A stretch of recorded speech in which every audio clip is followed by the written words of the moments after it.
Welcome, friends. Come on in and make yourself comfortable. Whether you're curled beneath a blanket, resting against a soft pillow, or letting the quiet of evening settle around you after a long day, I am glad you are here. Let the room grow still. Let the last light beyond the window fade, and allow the small sounds of night, the whisper of fabric, the faint creak of a floorboard, the wind beyond the glass to become gentle. The day may be set aside. Unfinished tasks can wait until morning. For now, there is only the calm rhythm of a story and a road leading backward into another age. So, before we begin, take a moment to like the video and subscribe, but only if you genuinely enjoy these journeys into the past, and let me know where you're listening from tonight and what time it is where you are. It is comforting to imagine these stories travelling quietly across many rooms, joining listeners beneath different night skies.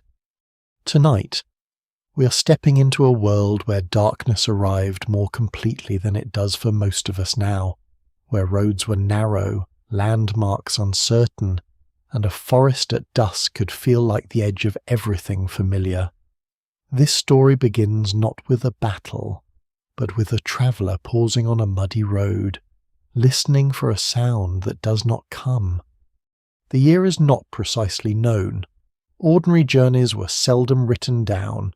It may be the late 13th century, somewhere in England or northern France, where fields gave way to woodland and a person might walk for hours without seeing more than a charcoal burner's hut. The traveller has been walking since morning. He's not a knight, nor a wealthy merchant, nor anyone likely to appear in an illuminated chronicle. He may be a minor clerk carrying a sealed message, a pilgrim returning from a shrine, or a craftsman moving between market towns. No one can quite agree whether such travellers journeyed alone by choice or because companions were expensive or unavailable. What is certain is that the road has been long, wet, and increasingly difficult to follow. His wool cloak is heavy with mist and darkened at the hem by mud. His leather shoes are thin, and damp has begun to creep through the soles. At his belt hangs a small knife, a purse with a few coins, and perhaps a wooden rosary worn smooth by use. A cloth bag carries coarse bread, hard cheese, and weak ale. The road is barely a road by modern expectation, only 2 tracks pressed into the earth by carts, hooves, and generations of feet. Rain has turned parts of it into brown ruts. Fresh wheel marks might mean a village lies ahead, while a branch tied with cloth could mark a pilgrim turning. All afternoon, the traveller has relied upon small assurances, a church tower beyond a field, a boundary cross beside a hedge, the distant sound of an axe. Earlier, he passed a roadside shrine no larger than a stone niche, holding a faded image of the Virgin and a stub of beeswax candle. Travellers sometimes touched such shrines, crossed themselves, or left a pebble nearby. The gesture cost nothing, and on uncertain roads even the poor could afford a little hope. Now the fields have narrowed, the hedges have fallen away. The track enters woodland where oak, beech, and ash gather the evening into a dim green roof. Ferns lean over the path, brambles catch at his cloak. The ground smells of wet leaves, bark, and old water. Somewhere among the trees, a wood pigeon calls once and then falls silent. The traveller does not yet think of himself as lost. That realization comes slowly in a world where roads bend around fields, split without warning, and change with the seasons. A broad summer track may become mud by autumn. A path used by villagers gathering fuel may look as important as the route to the next town. He continues because stopping feels premature. The main road must lie beyond the next rise. Perhaps a signpost has rotted. Perhaps the man at the last alehouse gave directions too quickly. Some chroniclers claim travellers could find their way by observing the sun, but such advice was less useful beneath thick branches and gathering cloud. Others trusted memory, streams, or church bells. Yet memory weakens when every turning resembles the last, and bells do not always carry through wet air. Mist settles low among the trunks, first as pale threads, then as a soft grey veil. The traveller stops and looks behind him. The path seems narrower than before. Leaves drift down, dark with rain. Far away. A bell may be ringing for vespers in a monastery or parish church. If so, the sound does not reach him. Bells mark the medieval day with a certainty clocks could not yet provide. They called monks to prayer, labourers from fields, and villagers toward worship or warning. To hear one at dusk was to know that walls, firelight, and human company existed somewhere nearby, but he hears only wind moving through the upper branches. He walks on more slowly. Mud pulls at his shoes. He remembers an innkeeper's warning about taking the left fork near a fallen elm. He remembers 2 forks, or perhaps 3. One tree had been split by lightning, though whether it was an elm he cannot say. At the roadside he finds a small heap of stones.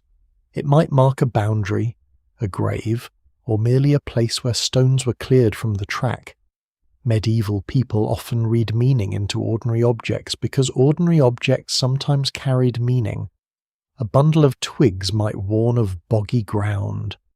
A horseshoe nailed to a tree could serve as a charm, though historians continue to debate how widely such customs were followed.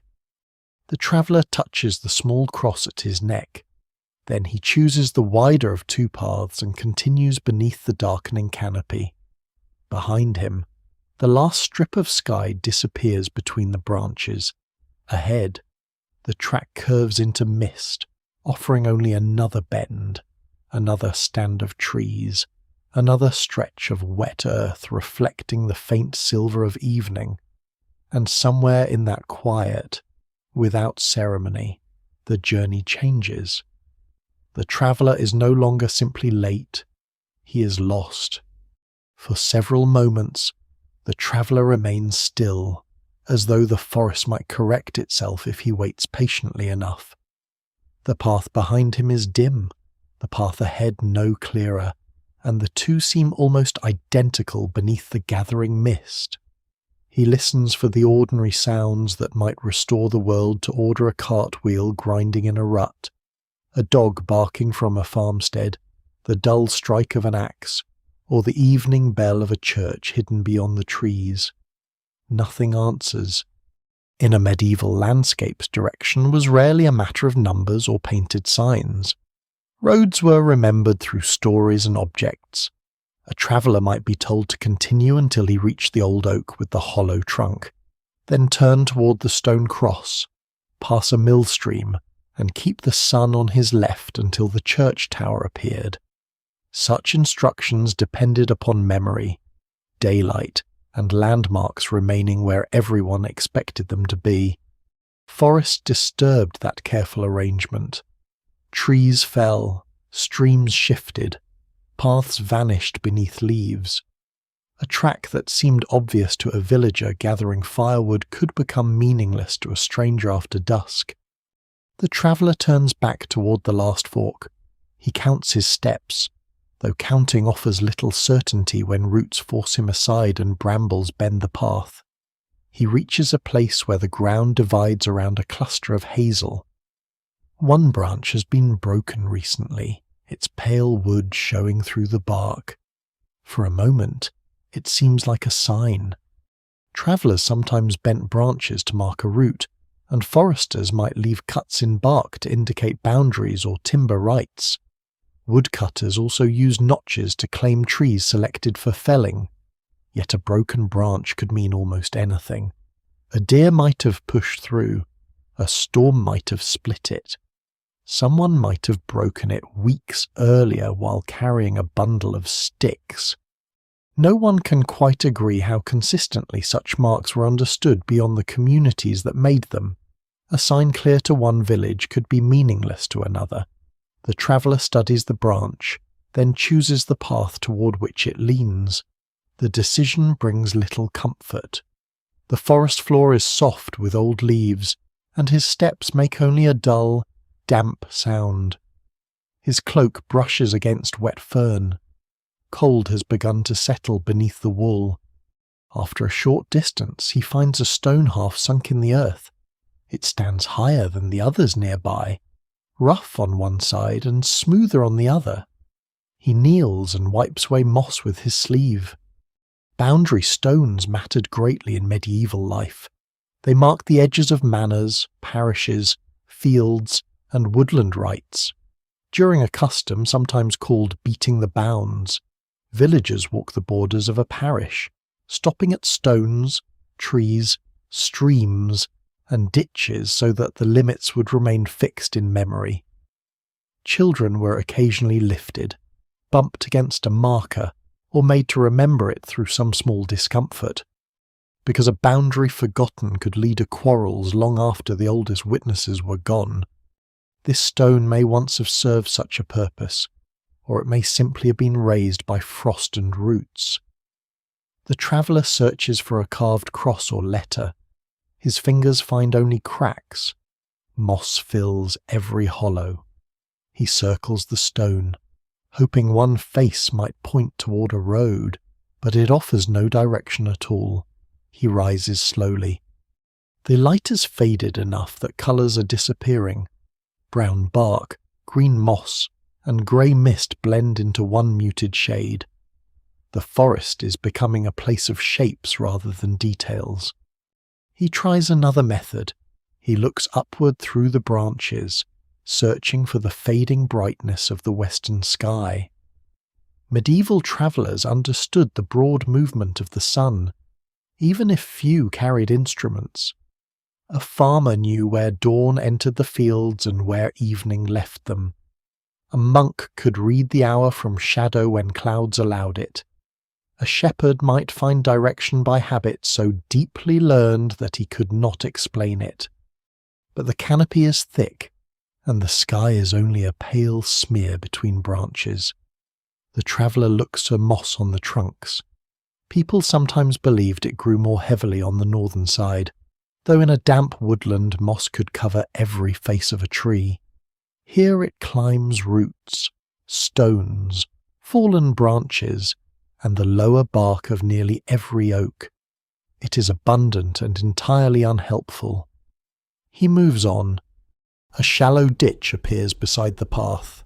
It may have been dug to drain the road or to mark the edge of a woodland enclosure. In some forests, banks and ditches separated areas where deer were protected from common grazing land.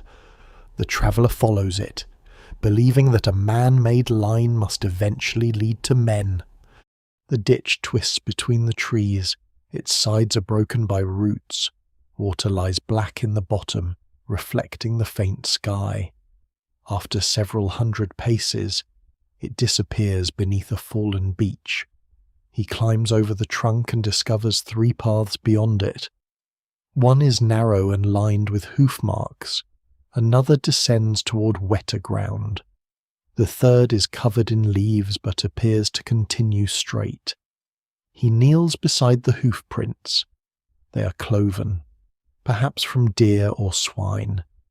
Pigs were commonly driven into woodland in autumn to feed upon acorns and beech mast, a practice known as pannage. A swineherd might spend days among the trees, guiding animals that wandered farther than expected.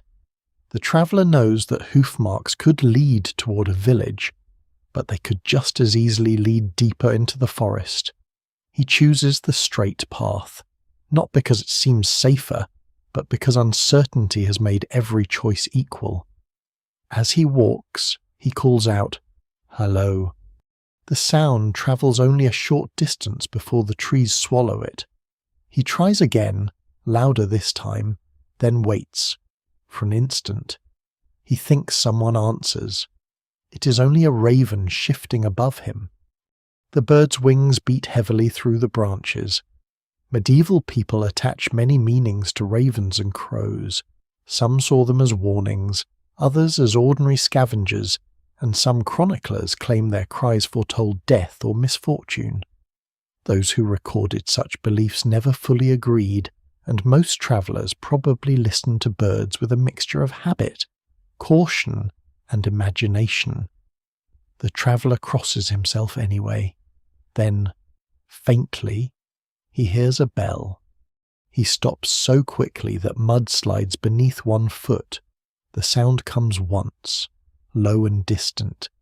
He turns his head. A second note follows. It may be a church bell. It may be a monastery calling the brothers to Compline. It may be a handbell tied to grazing animals, though cattle are unlikely to wander so far beneath the trees at this hour. The traveller waits for another stroke. The forest remains silent. He walks toward where he thinks the sound came from, counting his breaths. The path bends, the ground rises, the trees close together, and the mist thickens in the hollow below. Then the bell rings again, but now it seems to come from behind him. Sound behaved strangely in woodland. Hills, damp air, and dense trees could turn a clear direction into confusion. A bell that guided villagers across open fields might drift unpredictably among trunks and ravines. He turns back, then stops again. The path he's just walked no longer looks familiar. A patch of white fungus clings to a stump. A low branch hangs over the track. He cannot remember seeing either. His own footprints have filled with water, their edges already softening.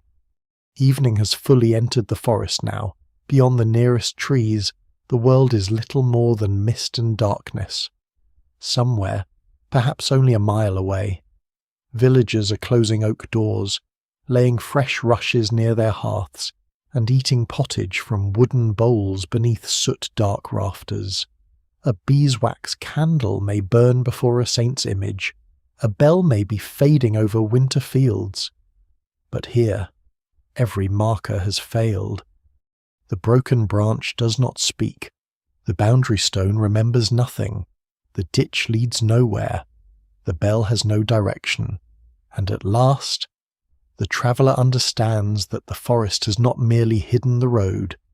It has swallowed every sign by which the road could be found. The traveller continues beneath the trees, though the forest through which he moves is not simply wilderness. To medieval eyes, woodland was rarely empty land. It belonged to someone, was watched by someone, measured through custom, and divided by rights that could be invisible to a stranger. The word forest did not always mean an endless mass of trees. In medieval law, a forest could include heath, meadow, marsh, pasture, scattered villages, and cultivated ground, provided the land had been placed under special authority for the protection of game. Deer mattered greatly, especially to kings and powerful lords, and so did the spaces in which those animals fed, rested, and bred. The traveller may not know whose forest surrounds him. It could belong to a royal domain, an abbey, a bishop, or a local lord whose manor house stands several miles away beyond the darkness. The oaks may be claimed for timber. The fallen branches may be gathered only by certain villagers. The acorns beneath his feet may already be promised to swine from a nearby settlement. Nothing about the woodland is truly unowned.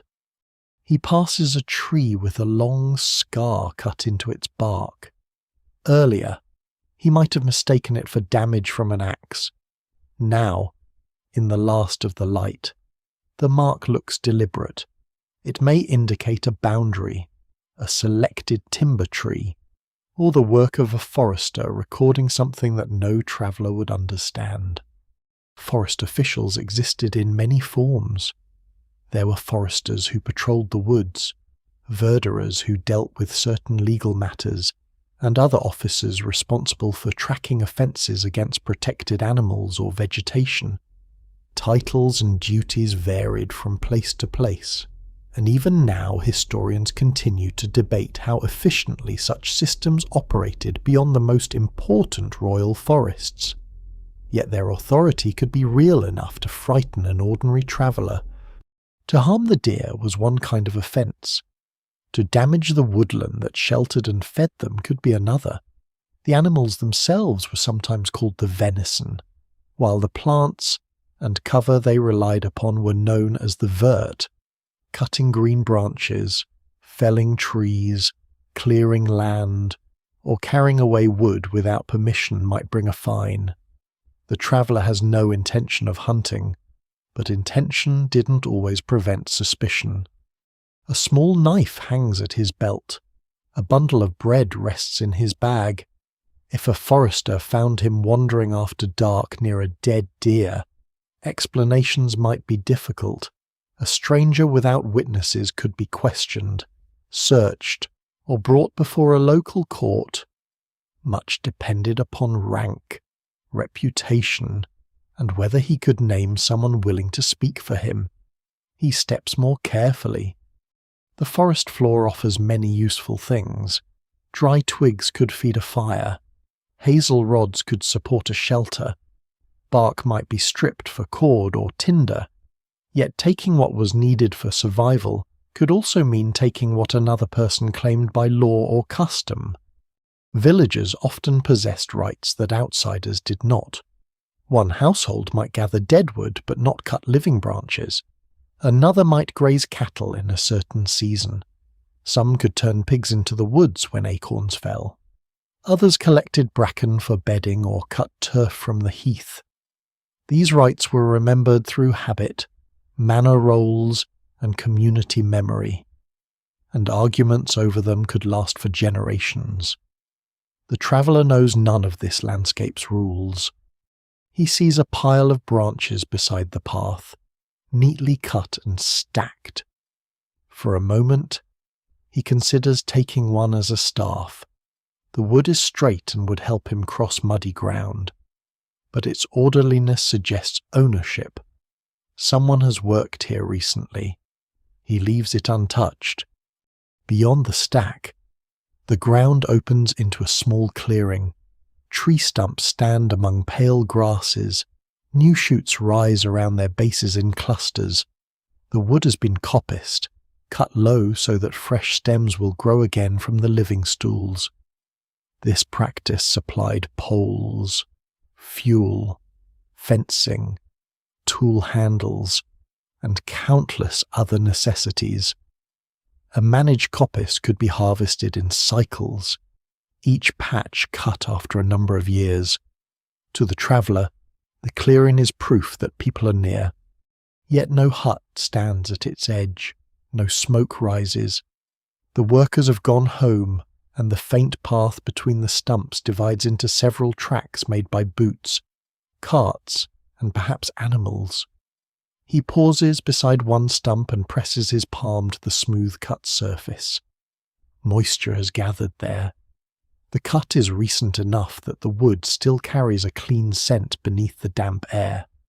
Somewhere, there must be a village or manor using this place. Somewhere, wood is being carried to ovens, halls, kitchens, smithies, and bakehouses. Perhaps a monastery cellarer has ordered poles for repairs. Perhaps a lord steward has marked timber for a new barn. The thought of buildings brings comfort, but it also reminds him that he is trespassing through an ordered world whose order he cannot see. A sound comes from the far side of the clearing, not a bell this time. It is a crack of brush, followed by the heavy movement of something among the trees. The traveller lowers himself instinctively beside the stump. He grips the handle of his knife, though the blade would offer little protection against a large animal. A shape appears between the trunks. For a heartbeat, it seems enormous. Then a deer steps into the clearing, slender-legged and watchful. Its coat is almost the same grey-brown as the woodland. It lifts its head and looks toward the traveller. Neither moves, Deer were both familiar and distant in medieval life. Peasants might see their tracks, hear them crashing through brush, or watch them feeding beyond the fields, yet hunting them was often reserved for those with privilege. A lord's pursuit of deer could involve horses, hounds, servants, horns, and carefully understood rituals surrounding the kill. For a hungry labourer, the animal represented meat that could not safely be taken. The deer turns and disappears. Only after the last rustle fades does the traveller breathe deeply again. Other animals inspire less peaceful thoughts. Wolves still survived in parts of medieval Europe, though their numbers and distribution changed greatly across regions and centuries. Some chroniclers describe them boldly approaching settlements during hard winters, while other accounts may have grown in the telling. No one can quite agree how often lone travellers were truly threatened by wolves, but fear did not require frequent attacks to feel reasonable. Wild boar could also be dangerous, especially if cornered or wounded. Their tusks were capable of opening a man's leg or belly. Even domestic swine, half wild from woodland feeding, might become aggressive around food or young. The traveller listens for grunting, padding feet, or the low noises of animals gathering beyond sight. Instead, he hears human voices. They are faint and difficult to place. 2 men, perhaps 3, speaking somewhere downhill. A short laugh rises through the trees, followed by the metallic knock of equipment. Relief comes first, then caution. The voices might belong to woodcutters returning late. They might be charcoal burners, swineherds, foresters, or men setting traps where they should not. A stranger calling out in darkness could receive help, suspicion, or silence. The traveller moves toward the sound but does not shout. Between the trees, a small light appears. It swings low, disappears, then returns. A lantern, perhaps, shielded by horn or thinly scraped hide.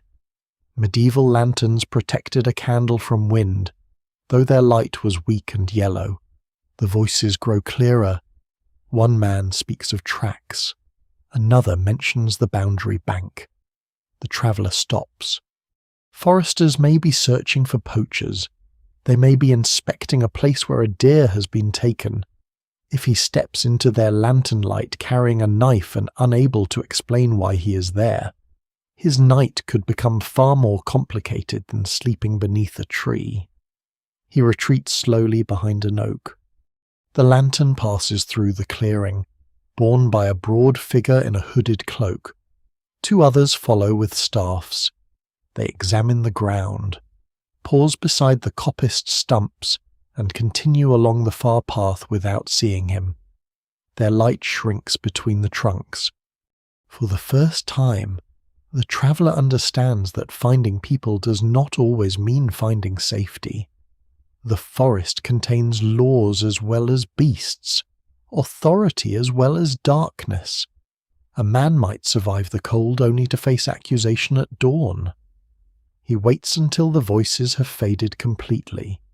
Then he turns away from the clearing and walks deeper beneath the trees, choosing silence over uncertain company as the night settles around the unseen borders of the manor. The traveller does not go far before the need for shelter becomes stronger than the hope of finding a road. Night has settled fully now. The forest is no longer a collection of trees but a depth of shadow broken by pale trunks, wet leaves, and the occasional glimmer of open sky. Every step risks a hidden root or hollow. Twice he catches himself against rough bark before falling. He understands that continuing blindly may be more dangerous than stopping. Medieval travellers were accustomed to discomfort. Inns could be crowded, beds shared, and floors covered with rushes that held dust, insects, and the remains of many meals. A barn with dry hay might be fortunate lodging. A church porch or the lee side of a wall could offer enough protection for one night, but the forest provides no roof, no locked oak door, and no hearthstone warm from the evening fire. He searches for raised or dry ground. Low hollows collect cold air and water. Streams may flood after rain. Dead branches can fall without warning. Such lessons pass through shepherds, woodcutters, pilgrims, and anyone who had slept outside because there was nowhere else to go. At last he finds a great oak growing on a slight rise. Its trunk is broad enough that 3 men might not encircle it with joined hands. One side leans over a shallow hollow where roots have lifted the soil into a rough wall. The canopy above is thick, and although drops fall from leaf to leaf, the ground beneath is less sodden than the open path. The oak is not perfect shelter, but perfection belongs to halls and stories told beside fires. He needs only a place where rain cannot reach him too quickly, and the wind will not cut through his cloak. On the northern side, the roots form a low recess. Ferns grow there, but no standing water. He pushes them aside and discovers old leaves, dark on top but drier beneath. Nearby lies a fallen branch tangled with twigs. He sets down his bag. The act feels like surrender, though it is really caution. The road will not be found tonight. He clears the space, removing stones, sharp sticks, and rotting wood. The task is slow in darkness, done mostly by touch. Once he draws back from something soft, only to discover fungus collapsed beneath his hand. He gathers leaves into a thicker layer. Dry bedding matters because the ground steals warmth quietly. Even poor households understood the value of separating the body from stone or earth.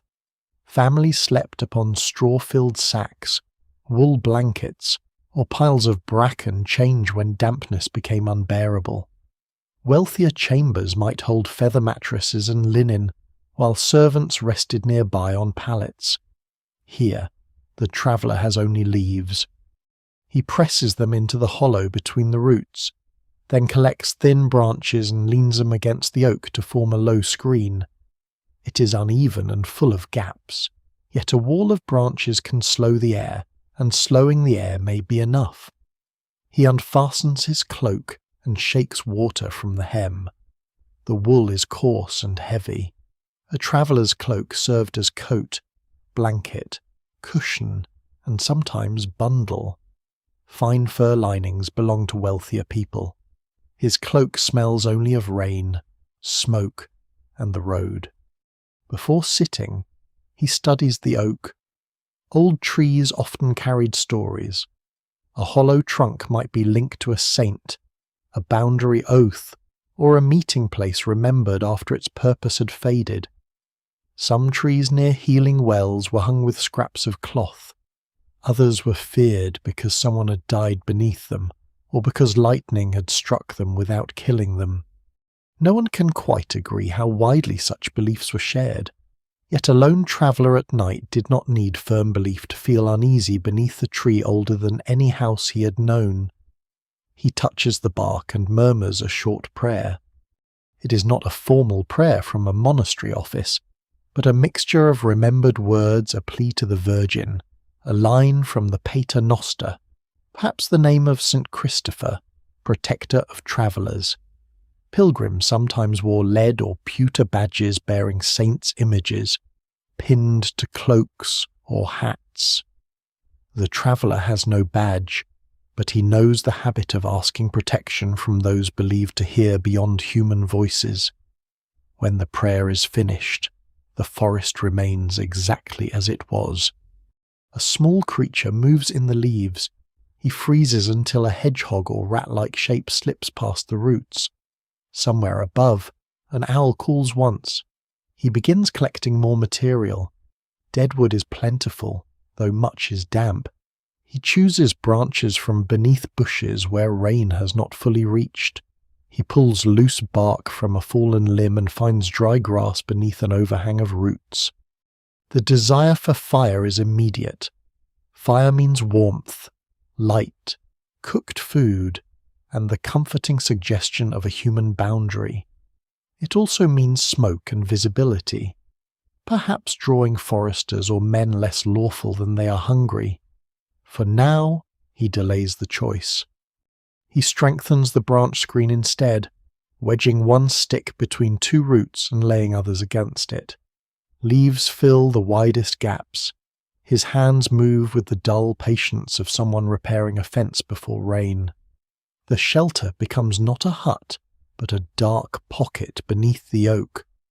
At last he sits. The earth is cold even through the leaves. He draws his knees toward his chest and places the bag between his feet. His knife remains close, though he knows it offers more reassurance than defense. The forest breathes around him. Wind passes through the upper branches with a sound like distant water. Drops fall steadily. Far beyond the oak, something steps through brush, pauses, and moves on.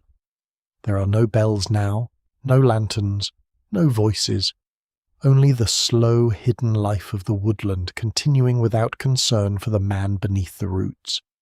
He thinks of the inn he might have reached tallow candles, oat-thickened pottage, a wooden trencher holding onions and salted meat, damp shoes near a hearth, travellers speaking quietly beneath soot-dark rafters before sharing wool blankets.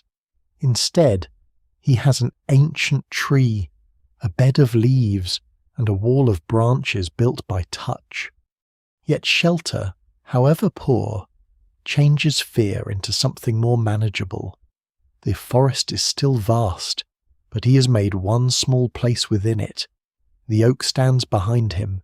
The wind strikes the screen and weakens. His bag is dry enough. His cloak holds some warmth. For the first time since the road vanished, he allows himself to be still. Above him, the owl calls again, softer now and farther away. The traveller lowers his head, listens to rain moving gently through the canopy, and prepares to endure the long hours before dawn. For a while, the traveller remains beneath the oak without attempting a fire. He listens to the rain slipping from branch to branch and tells himself that darkness can be endured, that wool retains warmth even when damp, and that dawn must eventually come. Yet the cold continues its patient work. It rises from the ground through the bed of leaves. It gathers in his wet shoes and stiffens his toes. It settles around his shoulders where the cloak has absorbed the day's mist. Soon his hands begin to tremble, not violently, but enough to make small tasks difficult. The decision is made for him. He reaches beneath his cloak and removes a small leather pouch from his belt. Inside are the ordinary tools upon which warmth often depended: a piece of flint, a short steel striker, and a little tinder kept as dry as possible. A wealthy household might preserve glowing embers beneath ashes overnight, sparing servants the labour of creating fire from nothing each morning. In cottages, kitchens, gatehouses, and monastery bakehouses, a carefully tended coal could be carried from one hearth to another in a covered vessel. A traveller beneath a tree has no such luxury. He opens the pouch cautiously. The tinder consists of dry plant fibre, perhaps teased flax, charred cloth, or a piece of fungus prepared to catch a spark. Some people used amadou made from bracket fungi, boiled, beaten, and dried until it became soft enough to smoulder. Others carried scraps of linen darkened in a covered pot. No one can quite agree how consistently travellers possessed such well-prepared materials. But anyone accustomed to the road understood that a spark was useless without something willing to receive it. His tinder is only slightly damp. That small mercy may save the night. He places a square of cloth upon the driest patch of earth beneath the leaning roots. Around it he arranges bark shavings, brittle grass, and the thinnest twigs he gathered earlier. Larger sticks wait beside them. Though even these feel cool and wet, the first strike produces nothing. Steel glances from flint with a faint scraping sound. The traveller adjusts his grip and tries again. A spark appears and vanishes before reaching the tinder. He draws his cloak more tightly around the working space, forming a shield against the moving air. His body bends over the small arrangement until his face is near the ground. Again he strikes. A spark lands. A red point glows for less than a breath, and dies. Fire-making demanded patience even in a dry kitchen. In darkness, with stiff fingers and damp materials, it became a contest of repetition. The traveller scrapes the steel against the flint again and again, each movement smaller as fatigue enters his wrists. The forest offers no encouragement. Rain taps softly upon the branch screen. Water gathers at the tip of a leaf and falls beside his hand. An owl shifts somewhere above. The little sounds seem enormous because there is no human noise to soften them. At last, a spark settles into the tinder and remains. The traveller lowers the flint immediately. He cups both hands around the faint ember and breathes upon it. Too much breath may scatter it. Too little may allow it to fade. The red glow spreads through the fibre, slow as sunrise behind cloud. A thread of smoke rises. He wraps the glowing tinder in dry grass and lifts the bundle. His breath enters it gently. Smoke thickens, stinging his eyes. For several moments there is only grey vapour and heat without flame. Then a small yellow tongue appears. It is no larger than the petal of a flower, yet the sight of it changes the forest. He lowers the bundle beneath the bark shavings. Thin twigs begin to crackle. One catches, then another. The flame grows enough to reveal his fingers, the roots, and the rough wall of branches around him. He feeds it carefully. A fire built too quickly can smother beneath wet wood. He adds twigs no thicker than quills, then pieces the width of a finger. Damp bark hisses. Smoke rolls into the hollow and sends him coughing quietly. The fire threatens to disappear twice. Each time he bends close, shielding it with his hands, coaxing it back with slow breaths. His face warms while his back remains cold. Some medieval people believe particular woods burned with different qualities beyond their practical uses. Ash was praised for burning even when green. Elder could carry uneasy associations in certain regions.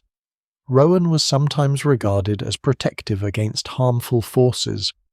While hawthorn might be linked with boundaries and supernatural danger, beliefs varied greatly, and those who recorded them seldom explained whether they were solemnly held or simply repeated beside winter hearths. The traveller does not choose his fuel by superstition. He burns what he can find. Still, before adding a twisted branch whose pale bark resembles rowan, he pauses and makes the sign of the cross. In a night such as this, practical caution and old belief are close companions. The flame becomes steady enough to illuminate the oak's lower trunk. Shadows move across the bark. The traveller's shelter, invisible moments earlier, now seems almost like a room, a roof of leaves, walls of sticks, a floor of earth, and one small hearth at its centre. He removes his shoes and places them near the warmth, careful not to let the leather scorch or harden. Wet leather dried too quickly could crack, and footwear was too valuable to ruin. He wrings the edges of his wool hose and rubs his feet between his hands until sensation returns in a dull ache. From his bag, he takes a piece of bread. It is dense, dark, and several days old. He holds it near the fire to soften it, then cuts away a damp corner with his knife. A little cheese follows, sharp with age but still edible. There is no pot for pottage, no wooden bowl, no salt cellar, and no servant stirring onions over a kitchen hearth, yet warmth makes the poor meal seem generous. Bread toasted at the edge of flame releases a nutty smell. The cheese softens. He drinks a careful mouthful of ale from his flask, saving the rest for morning. Firelight has always changed the manner in which food is eaten. In a manor hall, servants might carry trenchers beneath flickering candles while dogs waited beneath benches for scraps. In a peasant cottage, a family gathered close because the hearth supplied both cooking heat and the only reliable light. Here, the traveller eats alone, but the flame gives each movement the quiet dignity of a familiar ritual. Beyond the shelter, the rain begins to weaken. Drops still fall from the canopy, but they are farther apart now. Wind passes through the high branches, and the shadows lean together before withdrawing. The little fire clicks and settles. Sparks rise briefly, bright against the darkness, then disappear beneath the oak. The traveller places another stick upon the coals. His hands have stopped shaking. Steam lifts faintly from the hem of his cloak. His shoes rest beside the warmth, dark and misshapen but slowly drying. For the first time that night, he can imagine surviving until dawn without losing feeling in his limbs. Yet fire brings a new uneasiness. Light can be seen. Smoke carries through woodland, especially when the air lies low and damp. A forester might notice it. A poacher might follow it. Someone travelling without honest purpose could regard a solitary flame as an invitation. The traveller looks beyond the branch screen. Nothing moves there. The darkness stands just outside the firelight, patient and complete. He cannot see more than a few trunks, but he feels the unseen forest gathered around his small circle of warmth. He lowers the flames by spreading the sticks and draws his cloak close. The fire must be large enough to preserve him, but small enough not to announce him. It is a delicate balance, like so much of medieval life, warmth without waste, shelter without ownership, safety without attracting attention. He watches the red coals breathe beneath the wood, and as the night deepens, the smallest hearth in the forest holds back the cold one, flickering inch at a time. The fire has burned low enough that the traveller can no longer see the full shape of the shelter. Only the nearest roots remain visible, rising from the earth like the ribs of some patient creature. Beyond them, the branch screen dissolves into darkness, and the darkness into forest. He listens. At first, there is nothing unusual in what he hears. Water falls from leaves. The wind moves through high branches. Small animals disturb the undergrowth with quick, uncertain steps. These are ordinary woodland sounds, though ordinary sounds change when their sources cannot be seen. A cry comes from somewhere beyond the trees. It begins softly, rises into a thin wail, and ends so suddenly that the silence afterward feels deeper than before. The traveller lifts his head. He knows it may be a fox. Foxes can produce sounds remarkably like distress, especially during certain seasons. Yet knowledge does not always calm the body. His shoulders tighten beneath the cloak, and one hand closes around the handle of his knife. The cry comes again. Medieval forests were filled not only with animals but with explanations. People living near woodland knew the calls of owls, foxes, deer, and wolves, yet they also inherited older stories about things that did not fit comfortably into daylight. A sound with no visible source could become a warning. A sudden light might be a wandering spirit. A path that led a traveller in circles could be blamed upon enchantment as easily as poor memory. No one can quite agree how literally such beliefs were held, A person might repeat a tale, laugh about it in company, and still avoid the place after sunset.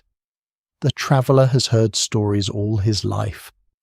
There were tales of restless dead walking near crossroads where criminals had been buried. There were stories of women in pale clothing seen beside streams, warning of death or drawing foolish men into deep water. Some spoke of fair folk living beneath the ancient mounds, beautiful from a distance and dangerous when approached. Others told of woodland beings who confused travellers by shifting landmarks or making familiar paths appear strange. The Church discouraged many of these beliefs, though discouragement did not erase them. Priests might call such apparitions demons, illusions, or the products of sinful imagination. Villagers might give them older names and leave bread, milk, or small tokens near a tree or spring. Formal teaching and local custom often occupied the same mind without entirely defeating one another. The traveller adds a twig to the fire. Flame lifts briefly, revealing the wet bark of the oak and the pale vapour of his breath. He tells himself again that the cry belongs to a fox. Then something knocks against wood in the distance. Once, twice, 3 times. The sound is slow and hollow, like a staff striking a tree. He waits for a voice to follow, but none comes. Charcoal burners sometimes worked far from villages, tending covered mounds of wood that smouldered for days. Foresters moved at odd hours. Poachers preferred darkness. A human presence might explain the sound, though that possibility is not entirely comforting. The traveller remembers the lantern in the coppiced clearing and the men speaking of tracks. If they have followed him, they may already see the glow of his fire. He reaches forward and draws the larger sticks apart. The flames sink, leaving mostly coals. Smoke continues to rise, but darkness returns to the shelter. The knocking stops for several breaths. He hears only his own heartbeat. Then a low call drifts through the trees. It is not the cry of the fox, it is deeper, drawn out, and answered from farther away. A wolf, perhaps.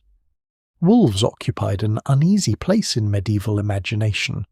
They were real animals capable of taking sheep, calves, dogs, and occasionally people. They were also symbols used in sermons and stories, representing hunger, violence, or false teachers who entered the flock in disguise. In some regions, communities paid rewards for dead wolves. In others, hunting them was encouraged through local obligations or seasonal drives. Accounts of wolves attacking travellers survive, though some chroniclers may have exaggerated the danger, especially during famine, war, or severe winter. Even now, historians continue to debate how common such encounters truly were. The traveller has no interest in the debate. He listens for another call. It comes from his left, followed by a second from somewhere behind him. The 2 sounds are distant, yet distance in a forest is difficult to measure. A voice may travel farther than expected or seem close when it is not. He considers climbing the oak. The lower branches are too high and the trunk too broad to grip easily. Even if he managed it, he would be exposed to wind and rain. He remains beneath the roots, knife in hand, watching the dark beyond the coals. Wolves generally avoided fire and people, especially when not starving or threatened. The traveller knows this in the practical way. Rural people knew many things not through books, but through repeated assurance. Keep the fire alive. Do not run. Do not leave food scattered. Make noise if the animal comes near. He pulls the bread and cheese deeper into his bag and ties the opening. Another sound moves through the brush. This time it is close. Branches scrape. Leaves shift under weight. Something pauses beyond the screen.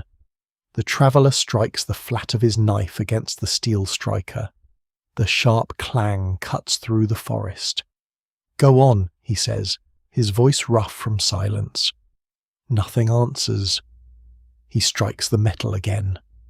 The noise in the brush resumes, but it moves sideways rather than forward. A shape passes between two trees, low and dark.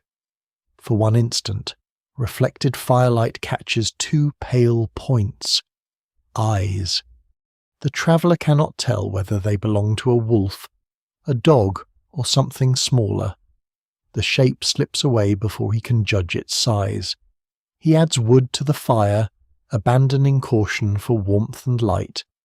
The flame rises unevenly, licking at damp bark. Sparks leap upward beneath the oak.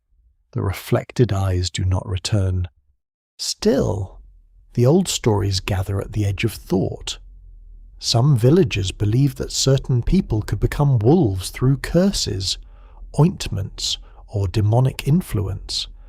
Tales of werewolves appeared in different forms across medieval Europe, though the meaning varied from punishment to sorcery to madness. A scholar might dismiss such ideas, a priest might condemn them, a frightened traveller in a dark forest might remember every one. He murmurs the name of Saint Hubert, associated in later tradition with hunting and protection from madness or dangerous animals. He adds Saint Christopher as well, then the Virgin, and finally any saint who may be listening.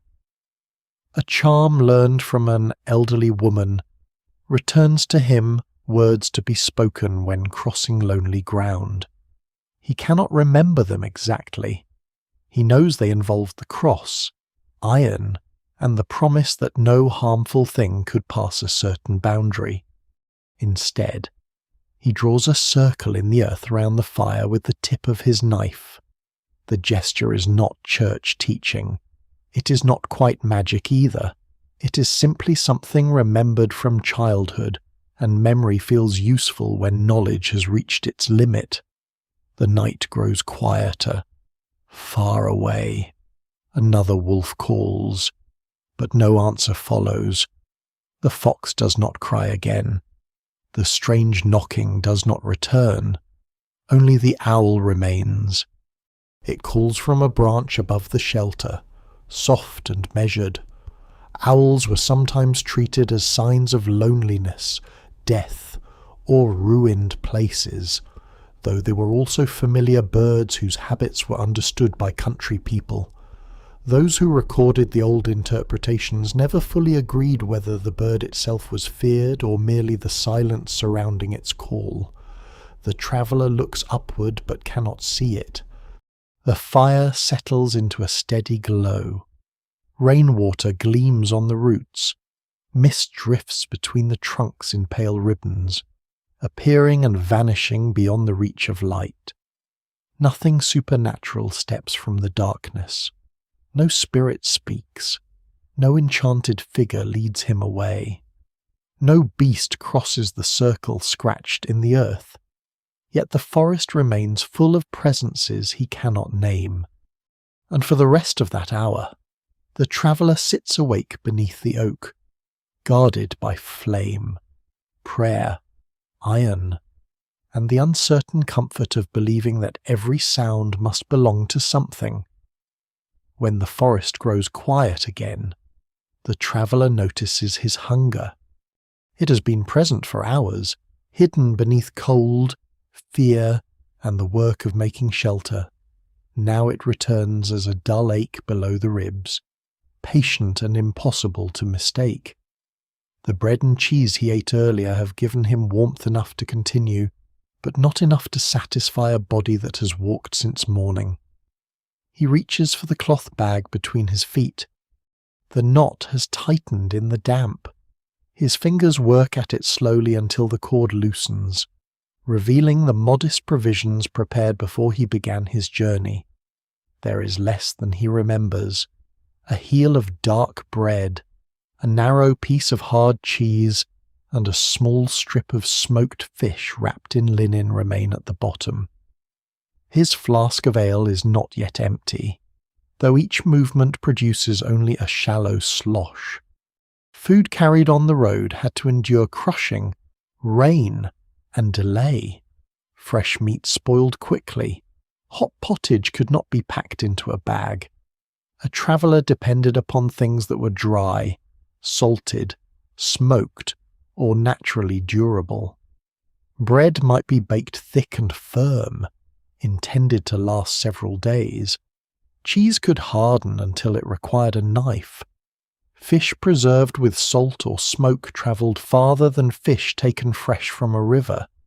None of it was luxurious, but luxury mattered less than survival when the nearest kitchen had vanished behind miles of trees. The traveller lays the food upon a clean fold of cloth. He does not place it directly on the ground. Earth clings to everything in the shelter, and damp leaves have begun to creep toward the fire. He takes up the strip of fish and smells it cautiously. It carries the heavy scent of smoke and salt. Perhaps it is herring brought inland from a coastal market, or a piece of river fish preserved by someone in the last town.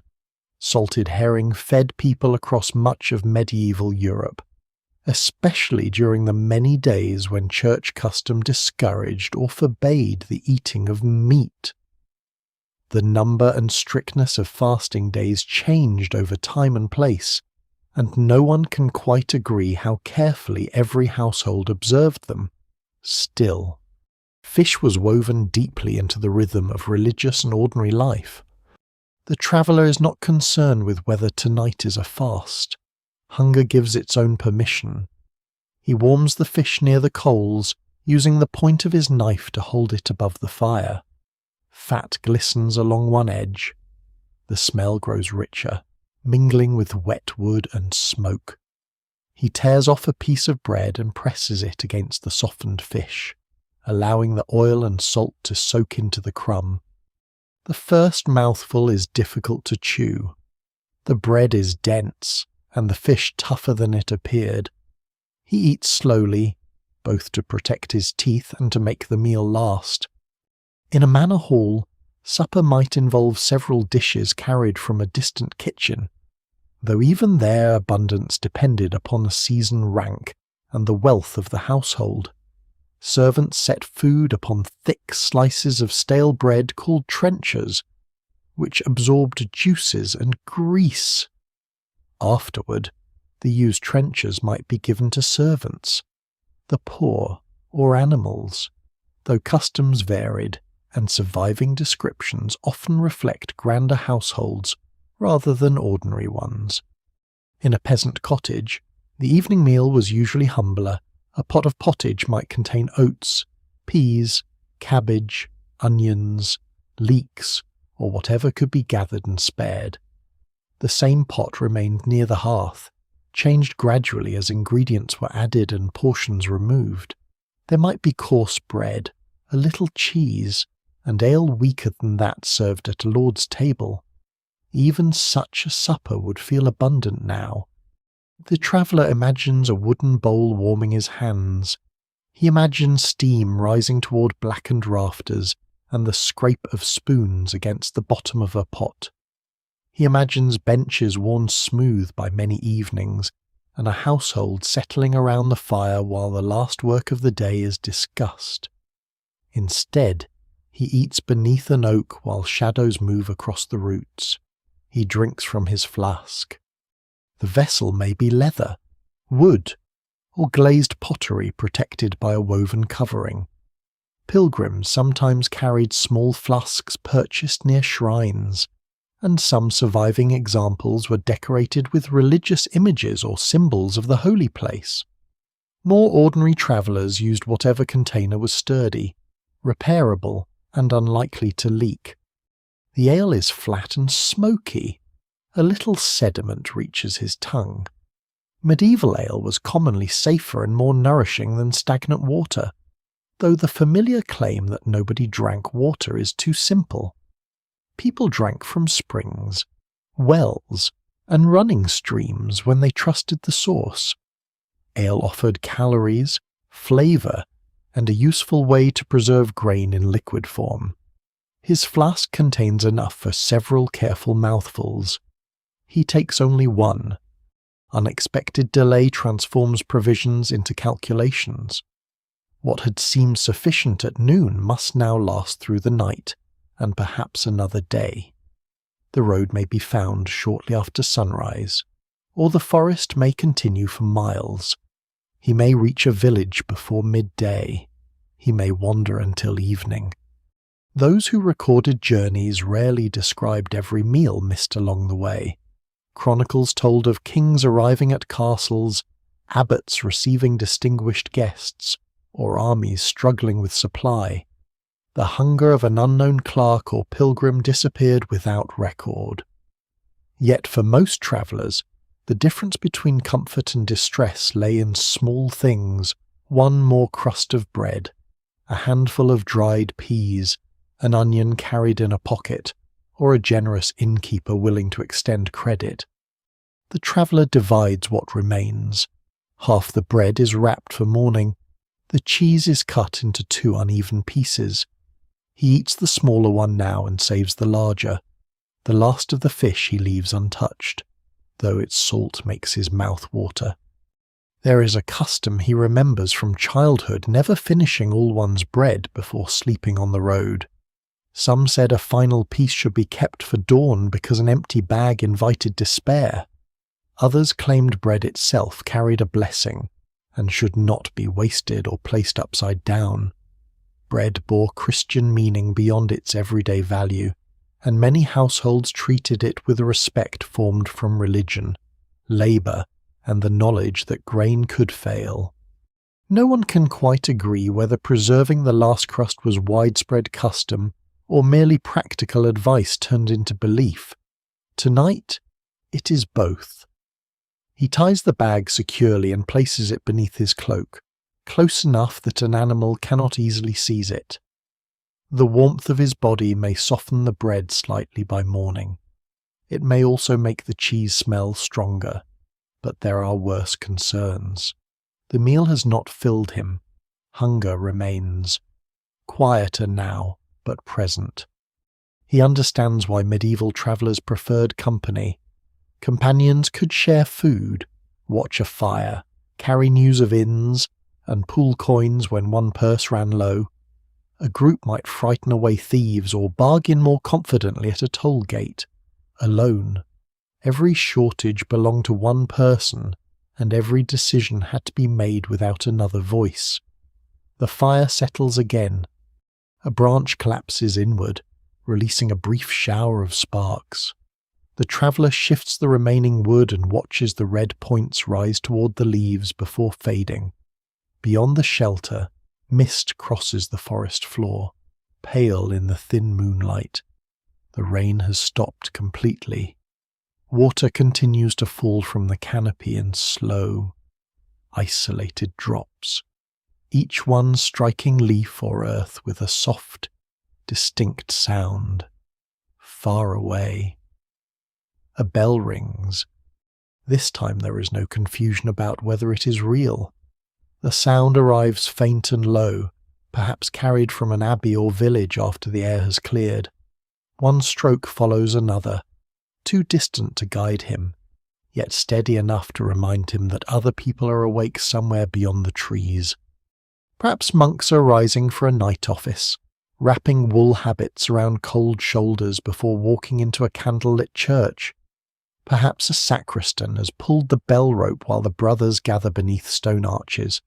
Their meal would have been simple too: bread, ale, vegetables, perhaps fish, eaten according to rule and season. The traveller listens until the final note disappears. His hunger no longer feels entirely solitary. Across the dark countryside, labourers, monks, servants, guards, and late travellers are all passing through the same night with different portions before them. He draws the cloak over his knees and rests one hand upon the bag containing tomorrow's food. The bread is small, the ale nearly gone, and the road still lost. But for now, the fire is alive. The meal has been divided, and morning has not been left without its share. The traveller does not sleep after the bell fades. He lowers himself into the leaves and closes his eyes, but every sound becomes larger in darkness. A twig breaks somewhere beyond the fire. Water slips from one branch to another. The owl calls again, farther away now, and a small animal scratches beneath the roots before disappearing. His body's tired enough for sleep, yet his mind remains alert. For those accustomed to sleeping indoors, a roof offered more than protection from rain. It placed a boundary between the household and the uncertain world outside. A cottage door might be thin, its latch simple and its walls pierced by draughts, but once barred for the night it separated hearth, bedding, and human voices from roads, fields, and woods. Beneath the oak there is no such boundary. The traveller watches the fire. A night in the medieval world was not divided by glowing clock faces or lamps burning in every room. Time was heard, estimated, and felt. Bells marked the hours in monasteries and towns. Candles could be notched to measure their burning. Some households judged the night by the fire, by the stars, or by the habits of animals. Here, the traveller knows only that the darkness is long. He begins to pray. The words come first in Latin remembered from church, though not perfectly. Pater Noster, qui es in caelis. His pronunciation belongs to the place where he learned it, and several phrases blur together. Ordinary medieval Christians often knew prayers by sound and repetition, rather than by understanding every word. A priest, monk, or educated clerk might explain their meaning. But many people carried sacred language as something familiar without being fully transparent. After the Pater Noster, he recites the Ave Maria. Then he begins again. Repetition gives shape to time. Each prayer is a small measured passage through the night. The fire crackles. He reaches the final word, and another begins. His wooden beads move between cold fingers. The rosary in its later standardized form did not always exist exactly as people know it now, but prayer beads were widely used in different forms. Some counted repeated prayers with strings of beads, knots in cord, or even small stones. Wealthy owners might possess beads of coral, amber, crystal, or carved bone. Poorer people used wood, seeds, or whatever could be shaped and strung. The traveller's beads are uneven. One is split. Another has been polished nearly flat by years of touch. He counts slowly. Between prayers, he whispers the names of saints associated with travel, sickness, storms, or sudden danger. St. Christopher comes first. Pilgrims and travellers often sought his protection, and images of the giant saint carrying the Christ child appeared on church walls where they could be seen upon entering. Some believed that looking upon his image might protect a person from sudden death for the rest of that day. No one can quite agree how universally that belief was held, though it was repeated widely enough to leave traces in painted churches and devotional practice. The traveller has no image before him now. He forms one in memory, a broad figure crossing water, staff in hand, the child resting upon his shoulder while the river passes around his legs. The story is comforting because it is a story about crossing danger without being abandoned inside it. He names St. Giles, sometimes associated with forests and the protection of those living in solitude. He names St. Hubert, linked with hunters and wild animals. Then St. Julian, patron of travellers and hospitality. Though the stories attached to him vary and are not always gentle, the names are not a spell, at least not according to the teaching of the Church, yet spoken one after another, they form a circle of remembered protection around the shelter. A sudden movement stirs the brush. The traveller stops praying. Something sniffs near the edge of the firelight. He reaches for a half-burned stick and lifts it, the glowing end brightening as air passes over it. The animal remains hidden. After a moment, leaves rustle away from the oak. He lowers the stick. Beside the fire, he places his knife with its iron blade pointing outward. Iron carried practical value, but it also gathered beliefs. In some traditions, iron was thought to repel harmful spirits, fair folk, or enchantment. Horseshoes were nailed above doors or placed near thresholds for protection, though the reasons differed from region to region. Even now, historians continue to debate where one custom ended and another began. A horseshoe might be a charm, a sign of the smith's trade, a reused object, or all three at once. The traveller has no horseshoe. He has a knife. He lays it across the entrance to the shelter. Then he takes a narrow thread from the hem of his bag and ties 3 knots in it. His mother once told him that knots could hold a prayer, a promise, or a sickness until it was released.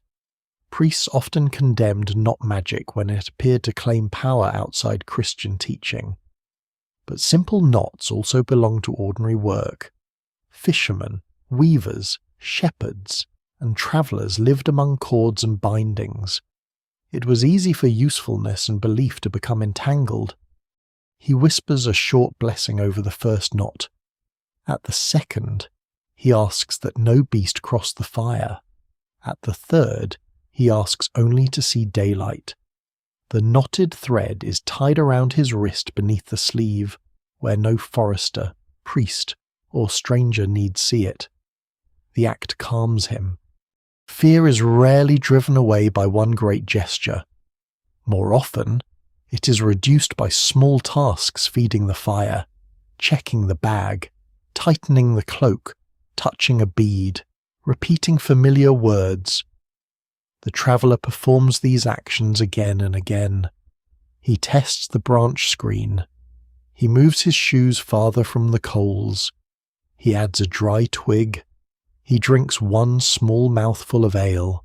Then he listens.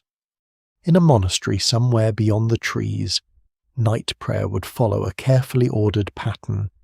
Monks rose from narrow beds or simple pallets, crossed cold cloisters, and entered a church lit by oil lamps or candles. Their voices joined beneath stone vaults, chanting psalms while most of the surrounding countryside slept. The traveller imagines the warmth of those voices more than the warmth of the church. Stone buildings were often bitterly cold. Monks might wrap themselves tightly in wool, breathe mist into the air, and stand through long offices while their feet numbed beneath them. Yet they would not stand alone. The thought brings a small ache of envy. He remembers winter nights at home when several people slept in the same room. Bodies shared warmth. A dying hearth glowed beneath ash. Someone coughed in the dark. A child turned beneath a wool blanket. Chickens might even be kept close to the household in poor weather, their quiet movement mingling with human sleep. Privacy was limited, but so was solitude. Beneath the oak, the traveller hears only himself. He begins another prayer, this time in his own language rather than Latin. The words are simple. Keep me through the night. Guide me when morning comes. Let those who care for me know peace. He does not ask for a miracle. He asks for endurance. The fire sinks lower. He gathers ash around the strongest coals so they will last. Banked carefully, they may survive until dawn, preserving heat beneath a dull grey covering. The practice is familiar from household hearths, where embers were protected overnight and awakened in the morning with dry grass and breath. His small forest hearth begins to resemble those sleeping fires. Moonlight appears briefly through a break in the clouds. It falls across the wet trunks, turning them pale and still. Mist lies low among the roots. For a few moments, The forest seems less threatening than exhausted, as though every branch and creature has entered its own quiet watch. The traveller leans against the oak, his eyes close. He does not fall deeply asleep but drifts in and out of a thin rest. Each time he wakes, he touches the beads, checks the knife, and looks for the red glow beneath the ash. The hours pass this way, prayer, silence, waking, flame. No wolf approaches. No forester discovers him. No spirit calls his name. The charms may have done nothing. The saints may have watched over him. The animals may simply have kept to their own paths. Those who later told stories of nights in forests rarely agreed about what truly protected a lost traveller.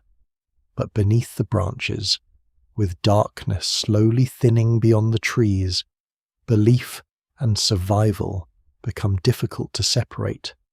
Morning does not arrive all at once.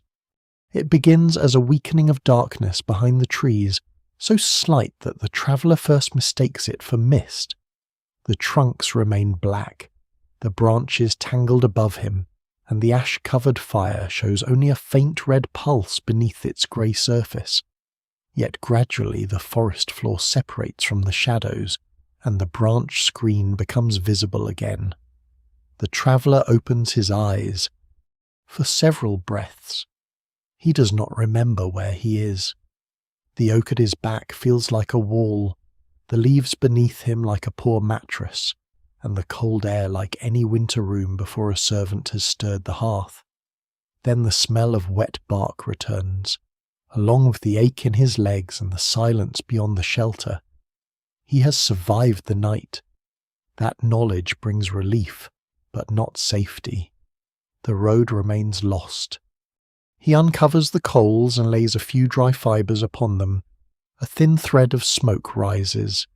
He bends close and breathes until a small flame appears, weak but sufficient to warm his fingers.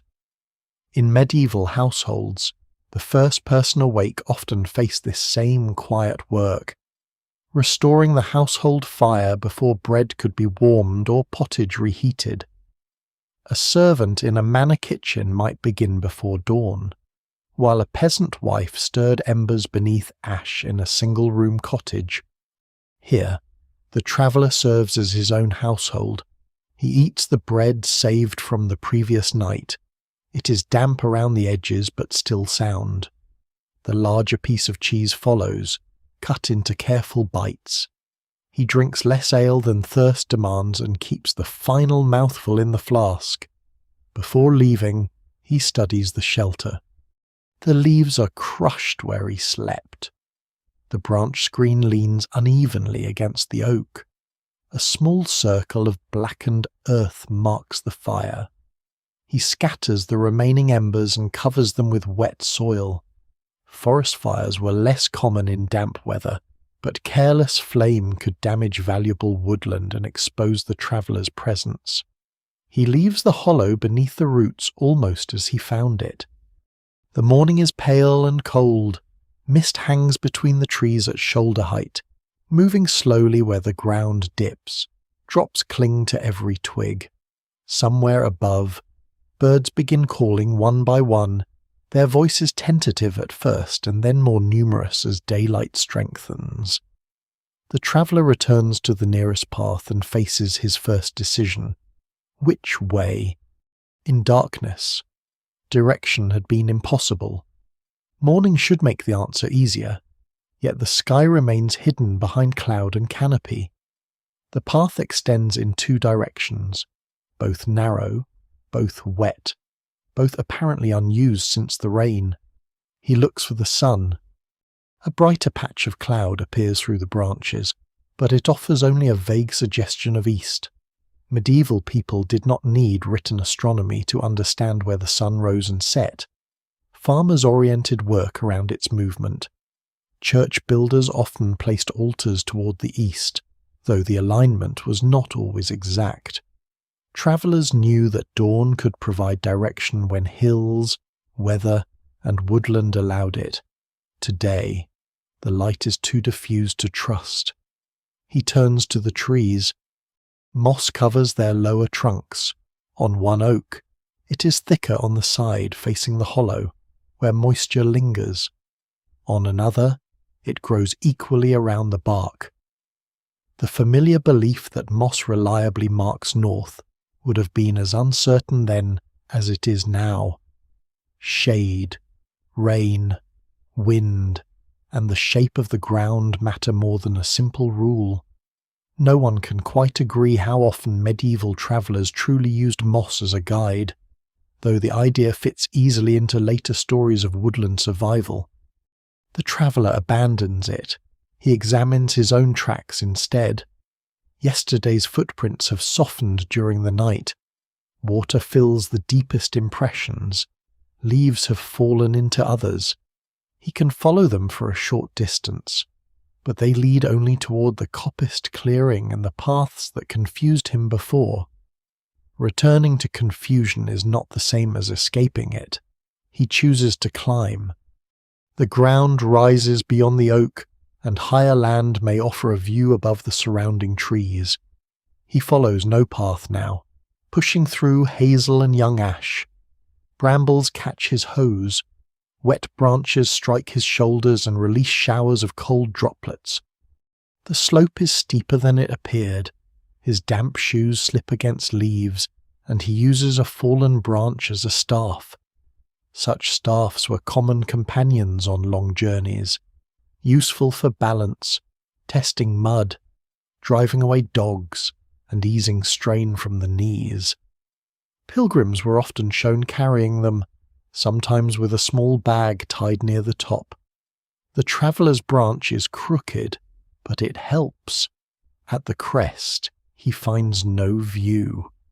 The trees continue across another slope, then another, their upper branches merging into a grey-green sea. He sees no tower, smoke, wall, or field. The forest appears limitless.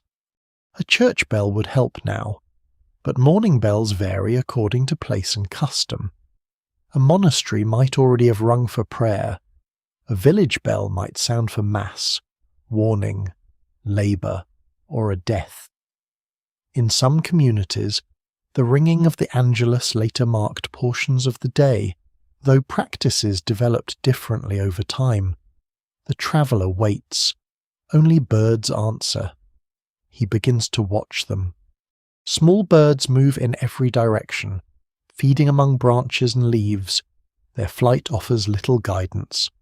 A flock of crows passes overhead, heading beyond the ridge. He follows their course with his eyes, remembering that birds may fly toward fields or feeding grounds after leaving their roosts. But crows also feed in woodland. He descends in the direction they travelled. The slope leads into denser growth. Fallen timber lies across the ground, silver with age and softened by fungus. He passes a tree marked by several small holes, perhaps made by a woodpecker. Near another trunk, the soil has been disturbed by rooting swine or boar. He pauses beside a patch of bent grass. Someone may have walked there. The stems lean in one direction, though rain and animals could have caused the same pattern. A broken bramble shows pale inner wood.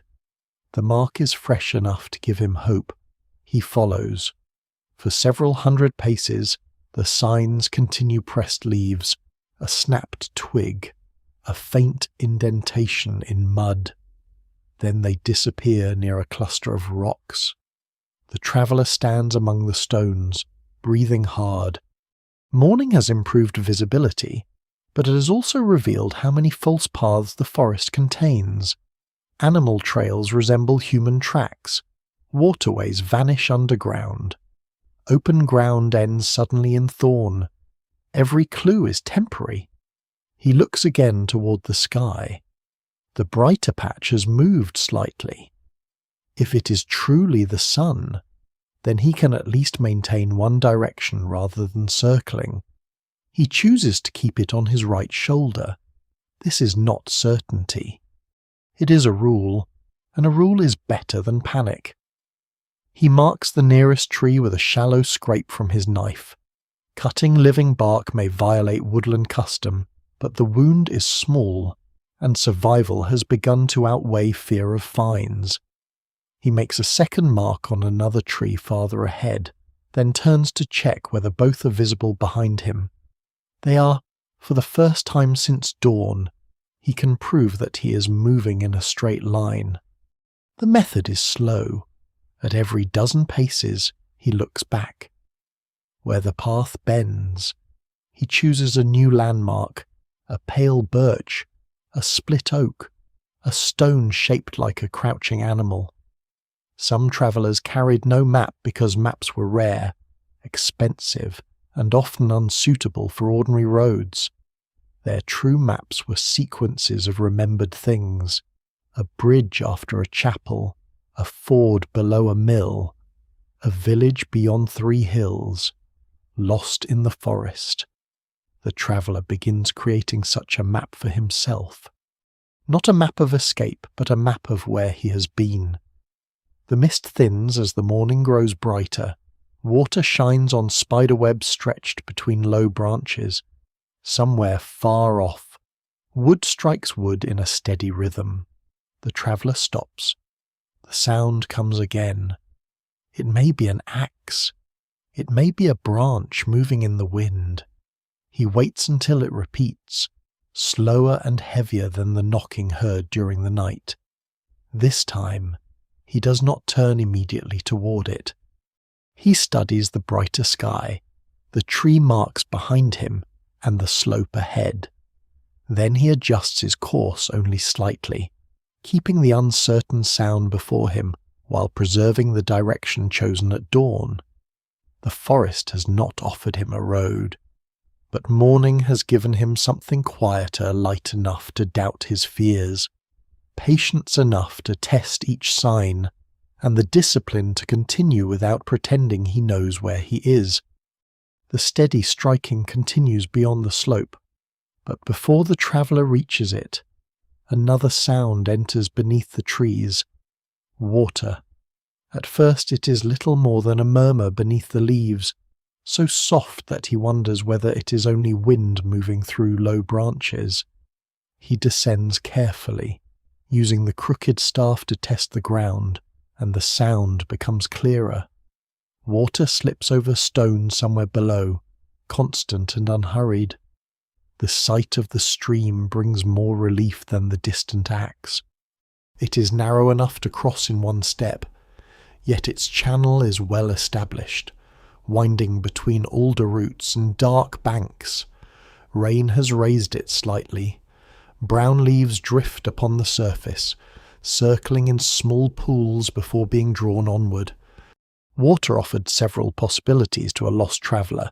It might lead toward a larger stream, a mill, a ford, or cultivated land.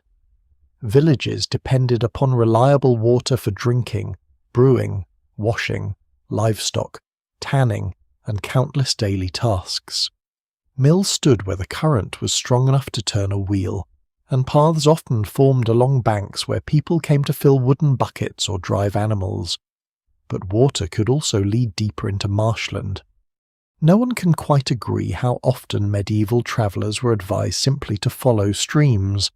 The rule seems sensible in a story, though real waterways twisted, vanished into bogs, and passed through country where no settlement stood for miles. The traveller kneels. Clear water runs beneath the surface clouded by rain. He waits for disturbed silt to settle, then cups a little in his hand. It smells of leaves and earth, but not decay. Upstream, he sees no carcass, stagnant pool, or obvious sign of contamination. People in medieval communities understood that some water was better than other water, even without knowledge of microbes. Flowing springs were preferred to foul ditches. Wells were covered when possible. Water near tanneries, slaughter places, or crowded settlements might be avoided when its smell or colour warned against it. The traveller drinks sparingly. Cold reaches his teeth. He fills the nearly empty flask. though the remaining ale mixes with the water and gives it a faint sour taste. Then he washes mud from his fingers and presses wet hands against his face. He chooses to follow the current downhill. The stream provides a line more reliable than moss, birds, or uncertain sunlight. It cannot promise safety, but it cannot disappear merely because his memory fails. Progress remains slow. The banks are crowded with nettles, fallen branches, and roots polished by water. At times he walks directly in the shallow channel because the ground beside it is too tangled. Cold water enters his shoes again, undoing much of the night's careful drying. Soon he notices that the woodland is changing. Young trees grow in orderly clusters. Hazel stems rise straight and close together from old stools cut near the ground. Farther on, ash poles have been trimmed at similar heights. This is managed coppice, harvested and allowed to regrow in repeating cycles. The pattern is clearer in daylight than it was in the night clearing. Some sections are dense with new shoots, while others hold older poles thick enough for tool handles, hurdles, roof supports, and fencing. Woodland work followed its own slow calendar. A coppiced tree might be cut after several years, then left to renew itself while workers move to another section. The traveller runs one hand along a smooth stem. Someone has tended these woods with patience. The forest that seemed limitless in darkness is revealing itself as a place measured by labour. A little farther downstream, the smell of smoke returns. It is not the sharp scent of an open fire. This smoke is heavier, earthy, and faintly bitter. It hangs low between the trees. The traveller soon reaches a circular patch of blackened ground. At its centre stands a broad mound covered with turf, soil, and pieces of damp vegetation. Thin smoke escapes through several small openings. A charcoal burn. Wood had been stacked carefully around a central space, then covered to limit the air. Instead of bursting into flame, it smouldered slowly, sometimes for days, becoming charcoal light enough to transport and hot enough for smithing, metalwork, and certain household uses. The process required constant attention. Too much air could ignite the entire mound. Too little could extinguish it. A low shelter stands nearby, built from poles, bark, and turf. It is empty, though a clay cup rests beside a stump and a wooden rake lies upon the ground. Whoever tends the mound may be cutting fuel nearby or sleeping after a long watch. The traveller does not call out. He remembers the lantern bearers and their questions about tracks. Charcoal burners might offer food and guidance, but they could also resent a stranger near valuable work. A damaged mound represented days of labour lost. He passes quietly along the stream. Beyond the charcoal clearing, he finds a shallow pit covered with branches. His staff breaks through the covering before his foot reaches it. The traveller jerks backward. Leaves collapse into a narrow hole beneath the branches. At the bottom stands no sharpened stake, only a loop of cord and a bent sapling mechanism designed to catch a leg or animal. A trap. Snares and deadfalls supplied rabbits, hares, birds, and other small game. Though hunting rights were often restricted, some traps were legal tools used by those with permission. Others belonged to poachers who worked beyond the notice of foresters. A hidden trap did not distinguish between an animal and a traveller's ankle. He crouches beside it without touching the cord. The fibres are fresh. Someone has visited recently. Certain hunters carried charms intended to improve success words spoken over nets, bones kept in pouches, or signs scratched upon equipment. Clerical writers condemned many such practices, although those records may exaggerate them by describing what authorities wished to prevent. Even now, historians continue to debate how common hunting charms were among ordinary woodland workers. The traveller sees no charm here, only a practical knot, a springing branch, and mud pressed by a boot heel. He steps around the pit and tests every patch of leaves ahead with his staff. The stream broadens gradually. Its bank bears deeper marks, now the print of a wooden clog, the narrow groove of a dragged bundle, and places where branches have been cut cleanly with an axe. A section of woven hurdle lies broken among the reeds. Nearby, several willow rods soak beneath a stone, perhaps left to soften before being bent into baskets or fencing. These small objects form a language more trustworthy than the forest's earlier signs. People work here. They cut, burn, bind, carry, and return. They know where the stream leads. They have built shelters, laid traps, and mark the trees according to purposes invisible to strangers. The traveller follows the evidence with renewed care.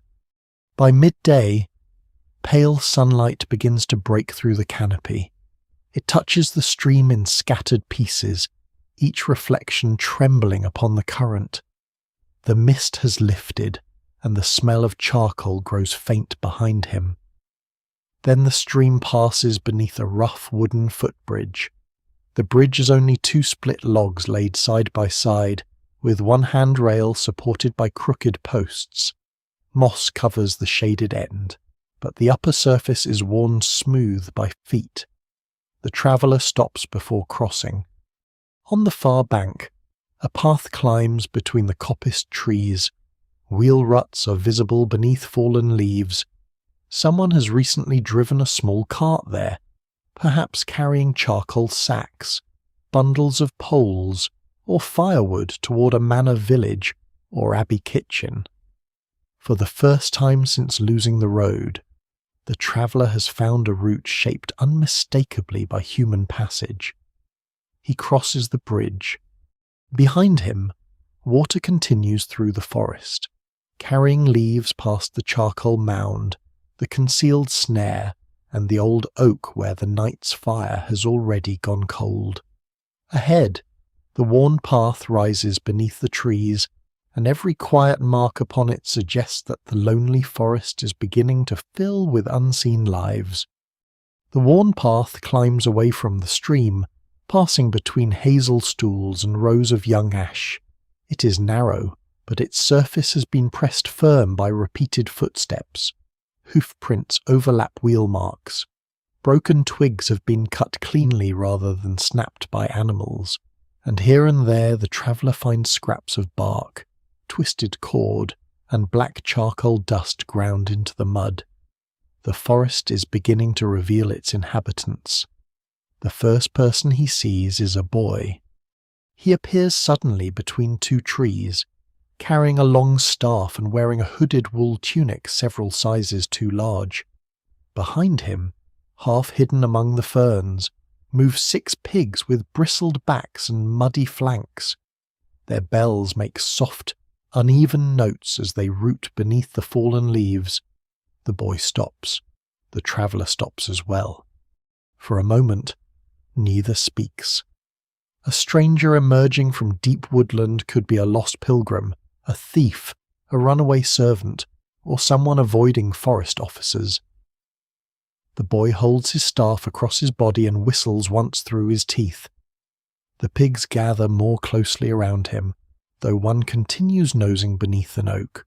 "I seek the road," the traveller says. The boy studies his cloak, his bag, and the mud dried upon his hose. "There are many roads," he answers. It is not an especially helpful reply, but it is honest. Swineherds spent long days beneath the trees during the season of pannage, when pigs were driven into woodland to feed upon acorns, beech mast, roots, and fallen fruit. The animals might belong to one household or several families who combined their herds under a single keeper. Rights to woodland feeding were valuable, and manor officials sometimes counted pigs or collected payment before allowing them into protected areas. Some pigs wore bells, others were marked by clipped ears, cuts, or patterns that identified their owners. Customs varied by region, and no one can quite agree how consistently such markings prevented disputes when several herds mixed together beneath the trees. The boy points uphill with his staff. The cutters are there. Before the traveller can ask more, one pig begins wandering toward the stream. The boy gives a sharp call, strikes his staff against a root, and disappears after it. The bells fade into the woodland. The traveller continues. Soon the sound of axes grows clearer. In a broad clearing, 3 men work among piles of cut poles. One swings a short-handled axe into the base of a hazel stem. Another trims branches with a hooked tool. The third binds straight poles into bundles using flexible willow. Their clothing is patched and stained with sap. One wears wooden-soled shoes that lift him slightly above the mud. Another has wrapped strips of cloth around his hands to protect them from cold bark and splinters. They glance toward the traveller but do not stop working. Woodcutters rarely move through untouched wilderness. Their labour shaped the forest in cycles. They cut poles for wattle walls, fencing, roof timbers, ladders, handles, carts, baskets, fuel, and the supports used in mines and building works. A village could consume enormous quantities of wood without felling every tree, provided coppice was managed carefully. The traveller asks which path leads towards settlement. A grey-bearded cutter nods toward the wheel ruts. Follow them until they divide, he says, then keep away from the lower track. It floods. The advice is plain, yet the man adds a warning. If you hear dogs, stand where you are. Foresters may be nearby. The traveller thanks him and offers a small piece of cheese in return. The cutter refuses at first, then accepts half after seeing how little remains in the bag. Exchanges on the road were not always measured in coins. Food, directions, help with a load, or news from another village could all carry value. The men share a clay jug of weak ale. One drinks, wipes the rim with his sleeve, and passes it to the next. Their midday meal rests upon a stump coarse bread, an onion, and a small bowl of beans thickened into a cold paste. There is no table, no trenchers, and no fire, only food eaten quickly between strokes of the axe. The traveller moves on. Farther up the path he finds a low hut built against a bank. Smoke escapes through a hole in its turf roof. Bundles of herbs hang beneath the eaves, and a wooden cross has been fixed beside the doorway. An old man sits outside, mending a basket. He may be a hermit, though the word could describe many kinds of solitary religious life. Some hermits lived with formal permission near chapels or roads, offering prayers and guidance. Others withdrew more informally, surviving through gardens, alms, woodland work, or gifts from travellers. A few tended bridges or shrines, while some communities supported them because their prayers were believed to benefit nearby households. Those who wrote about holy solitude did not always distinguish clearly between genuine devotion, poverty, and people simply living beyond village authority. The old man raises one hand in greeting. His hut is poor but orderly. A narrow bed of straw lies inside beside a 3-legged stool. A blackened pot hangs over a tiny hearth. On a shelf rests a wooden bowl, a horn spoon, and a small reliquary wrapped in cloth. The traveller tells him of the lost road. The old man listens without surprise. People are often lost before they know it, he says. He gives the traveller a drink from a spring-fed jar and offers a handful of dried leaves to place inside his shoes. The leaves are mugwort, he explains, good for tired feet and protection on journeys. Mugwort was used in remedies, charms, and seasonal customs across different parts of medieval Europe. It might be placed in footwear, hung near doors, or carried against fatigue and harmful influence. Whether it truly eased the traveller's blistered feet is uncertain, but its strong scent and soft texture are welcome. The old man also warns him not to follow any path marked by 3 stones stacked one above another. Poachers, he says. Illegal hunters used hidden signs understood within small groups bent twigs, stones, cuts in bark or scraps of cloth. Such signals could mark traps, meeting places, or warnings that forest officers were near. No one can quite agree how standardized these signs ever were, and secrecy itself ensured that little was written down. The traveller thanks the hermit and leaves a copper coin beside the cross. As he continues, the woodland grows busier without ever becoming crowded. He sees smoke from another charcoal burn and hears a cart creaking beyond the trees. A woman gathers fallen branches into a bundle secured by a rope across her forehead. 2 children collect nuts in woven baskets. Somewhere, a dog barks sharply, followed by a man's command. The traveller remembers the woodcutter's warning and stands still. 3 foresters emerge along a side path. They wear heavy cloaks and carry staffs. One has a bow across his shoulder. A lean dog moves ahead with its nose close to the ground. The men study the traveller carefully. He explains that he has lost the pilgrimage road and spent the night beneath an oak. He mentions the charcoal mound, the stream, and the footbridge. The foresters exchange glances. One asks whether he has seen a dead deer. He has not. Another asks whether he found snares. The traveller admits that he saw one hidden beside the stream but did not touch it. The eldest forester watches him for several quiet breaths.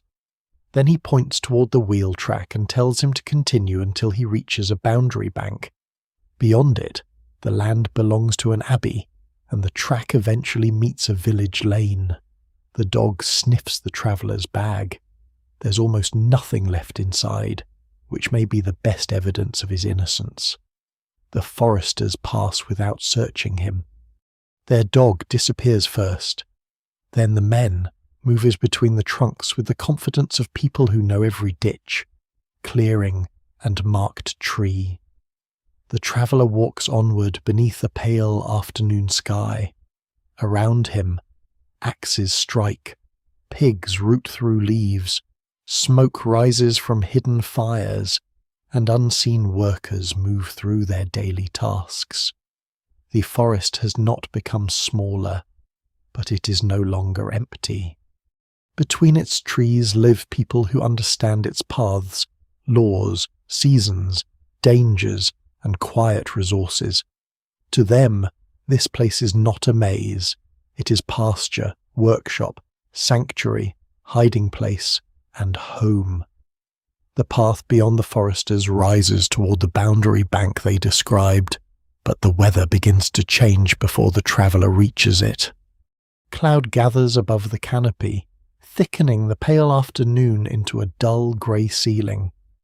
Wind moves through the upper branches with greater force, turning the leaves so that their lighter undersides flash briefly before disappearing. The woodland workers seem to notice before the first drop falls. Axe blows become quicker.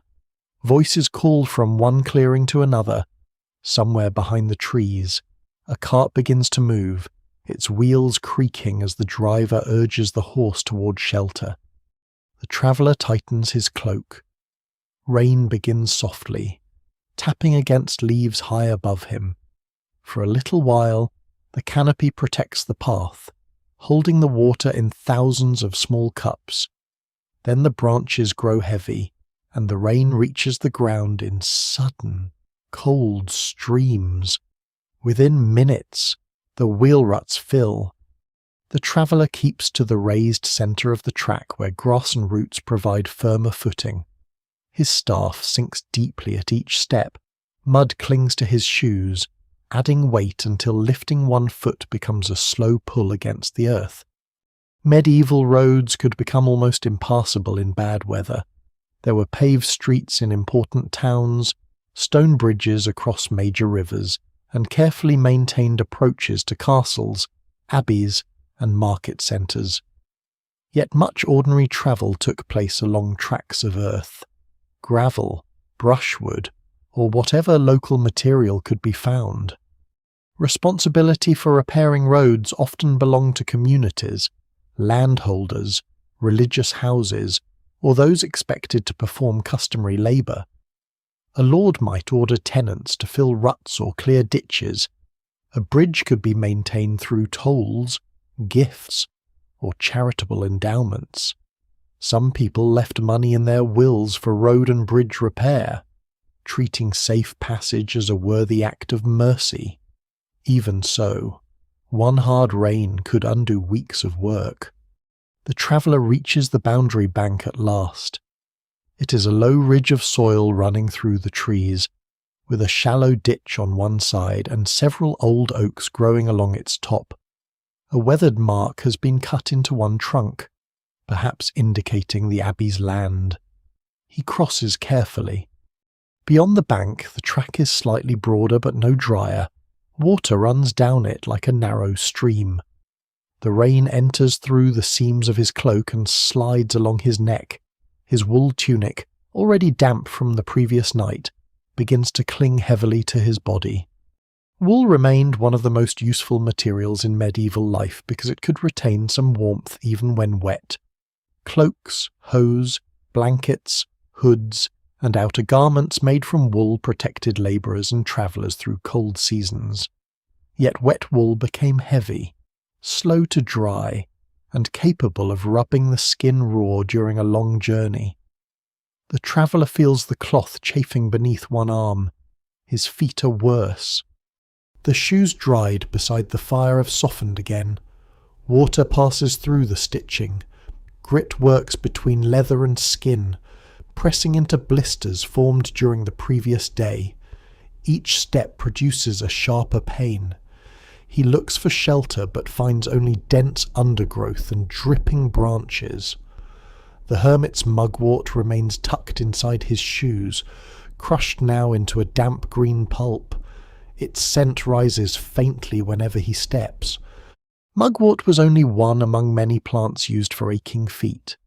Travellers might apply animal fat, wax, oil, crushed herbs, or strips of soft cloth to reduce friction. Plantain leaves were sometimes placed against cuts or sores. Comfrey appeared in remedies for swelling and broken skin. Some treatments came from practical observation, others from inherited medical theory, and many combined both. No one can quite agree how effective every recorded remedy would have been, especially when instructions survive without explaining preparation, quantity, or the condition being treated. The traveller trusts the mugwort because it is what he has. When the pain becomes too great, he stops beneath a yew tree whose thick branches offer a little protection.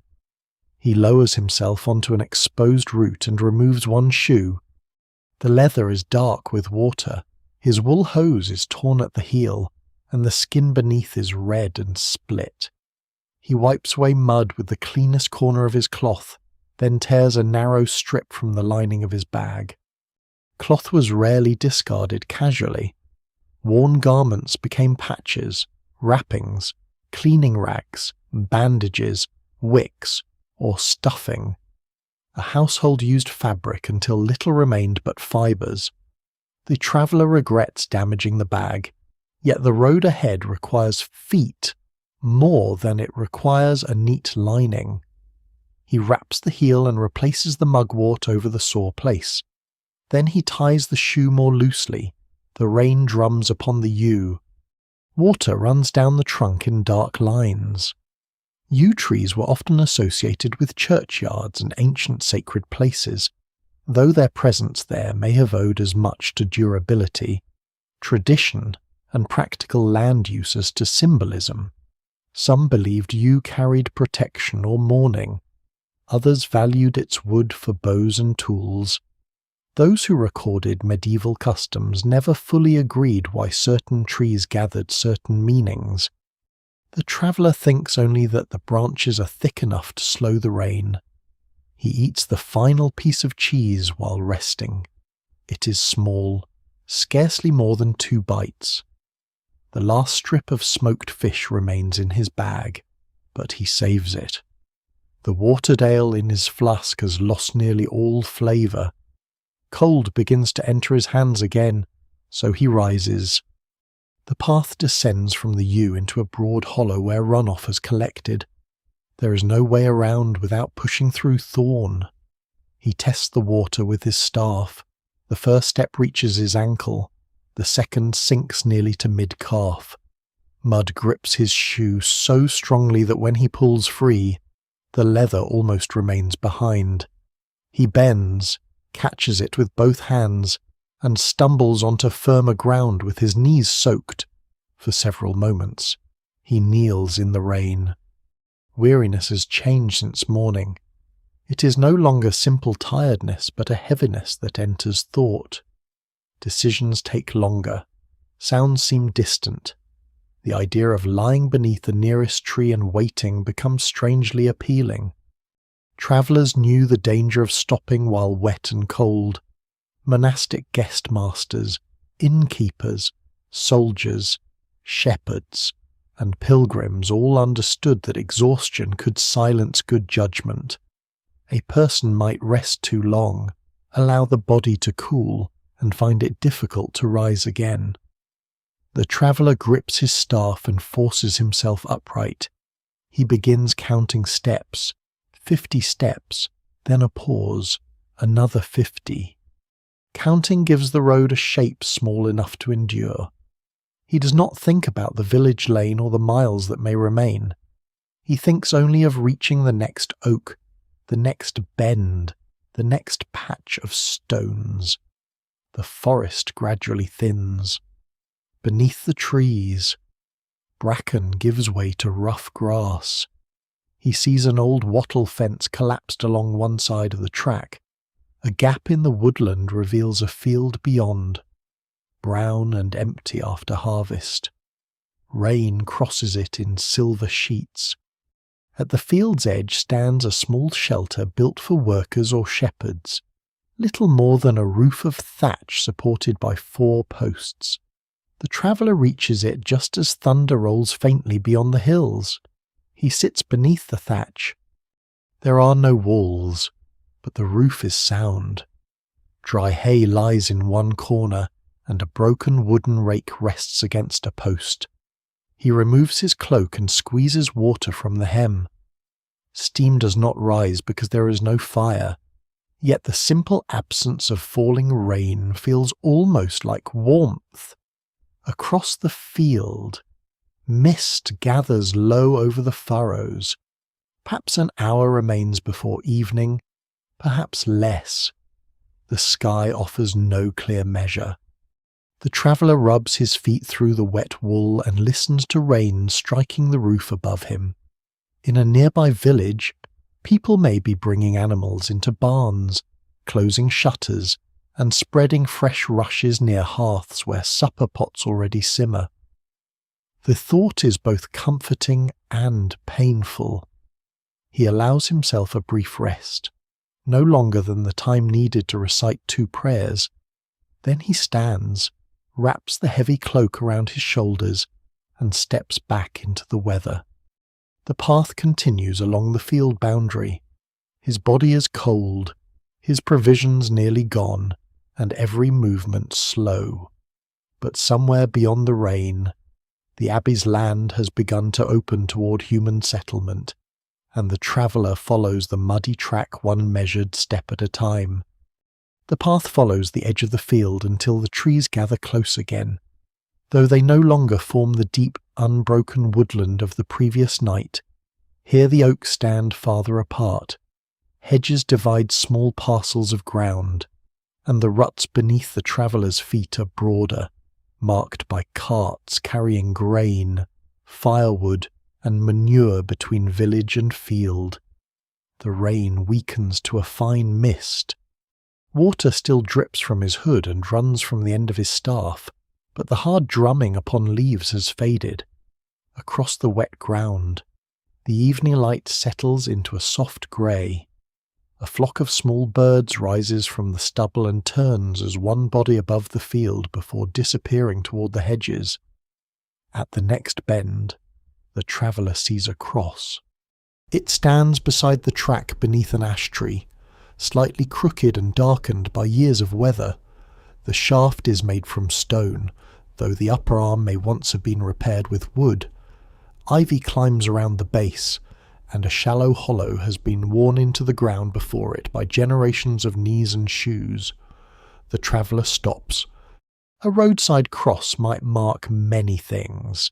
It could show the way toward a church, remember a death, define the edge of a parish, or offer travellers a place to pray. Some stood at crossroads where directions were uncertain. Others marked places where processions paused, relics had rested, or a miracle was believed to have occurred.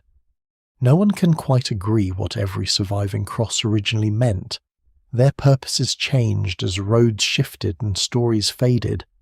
A monument raised for one reason could gather new meanings over the centuries, until even local people remembered only that it was old and should be treated with respect.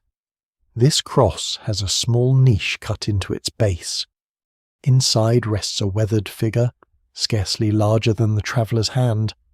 The face has been worn smooth, and one arm is broken, but the shape may represent the Virgin holding the Christ child. A few wilted flowers lie before it. Beside them are 3 pebbles, a bent copper pin, and a strip of blue cloth tied around a twig. The offerings are humble. Travellers and villagers did not need silver to mark a prayer. A flower, candle stub, coin, bead, or scrap of cloth could express gratitude or hope.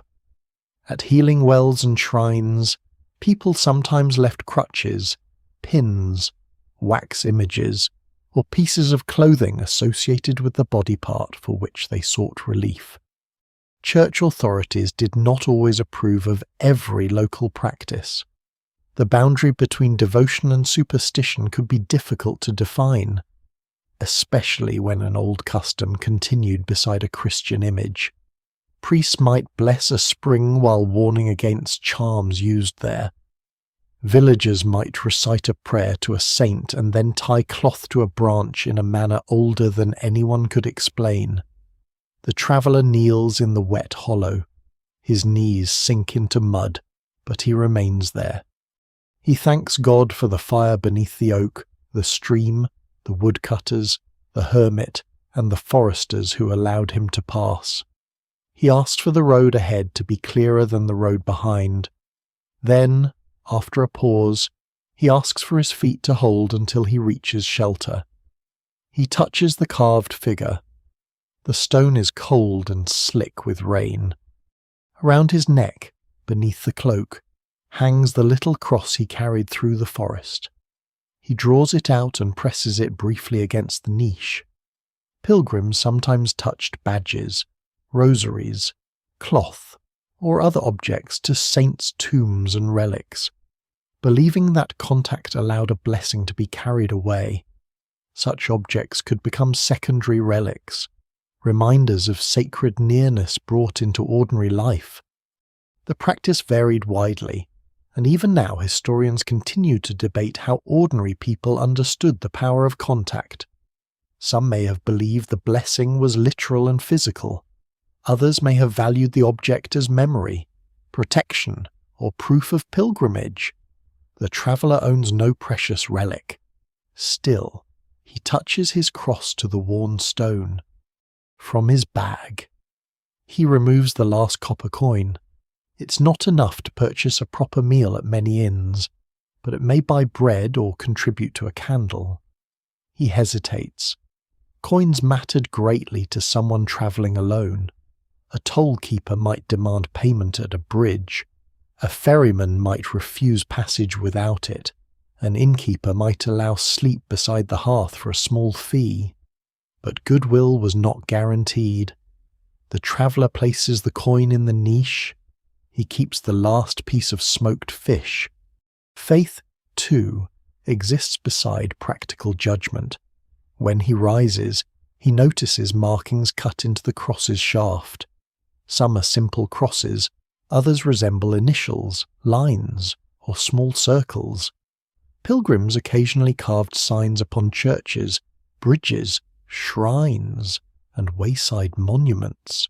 The marks might commemorate safe arrival, request protection, or simply declare that someone had passed that place. One symbol looks like a crude shoe. At certain pilgrimage sites, images of feet or shoes were offered by those praying for healing or safe travel. Wax limbs, metal plaques, and shaped objects could represent the body in need. The traveller touches the carving with one finger and thinks of the split skin beneath his damp hose. He does not add his own mark. Instead, he rests against the ash tree and studies the roads. The path divides beyond the cross. One branch continues along the field, another turns toward rising ground where the hedges are thicker. A third, narrower track descends between two banks covered in ferns. On the far side of the stone stands a little carved hand. Its index finger points toward the rising path. The traveller almost laughs, though the sound never leaves his throat.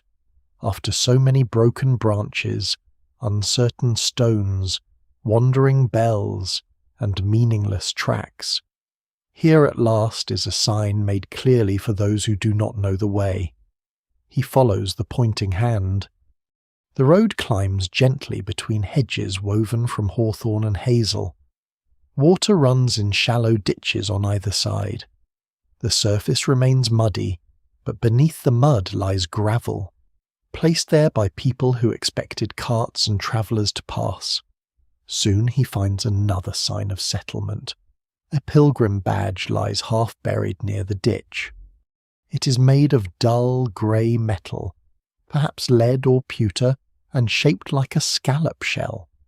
The shell was widely associated with pilgrims travelling to Santiago de Compostela, though similar forms could also be worn or copied far from the shrine itself. Badges were purchased near holy places, pinned to hats or cloaks, and carried home as proof, souvenir, and protective token. Some badges were proudly displayed until they broke. Others were cast into rivers, buried with their owners, or nailed to household objects.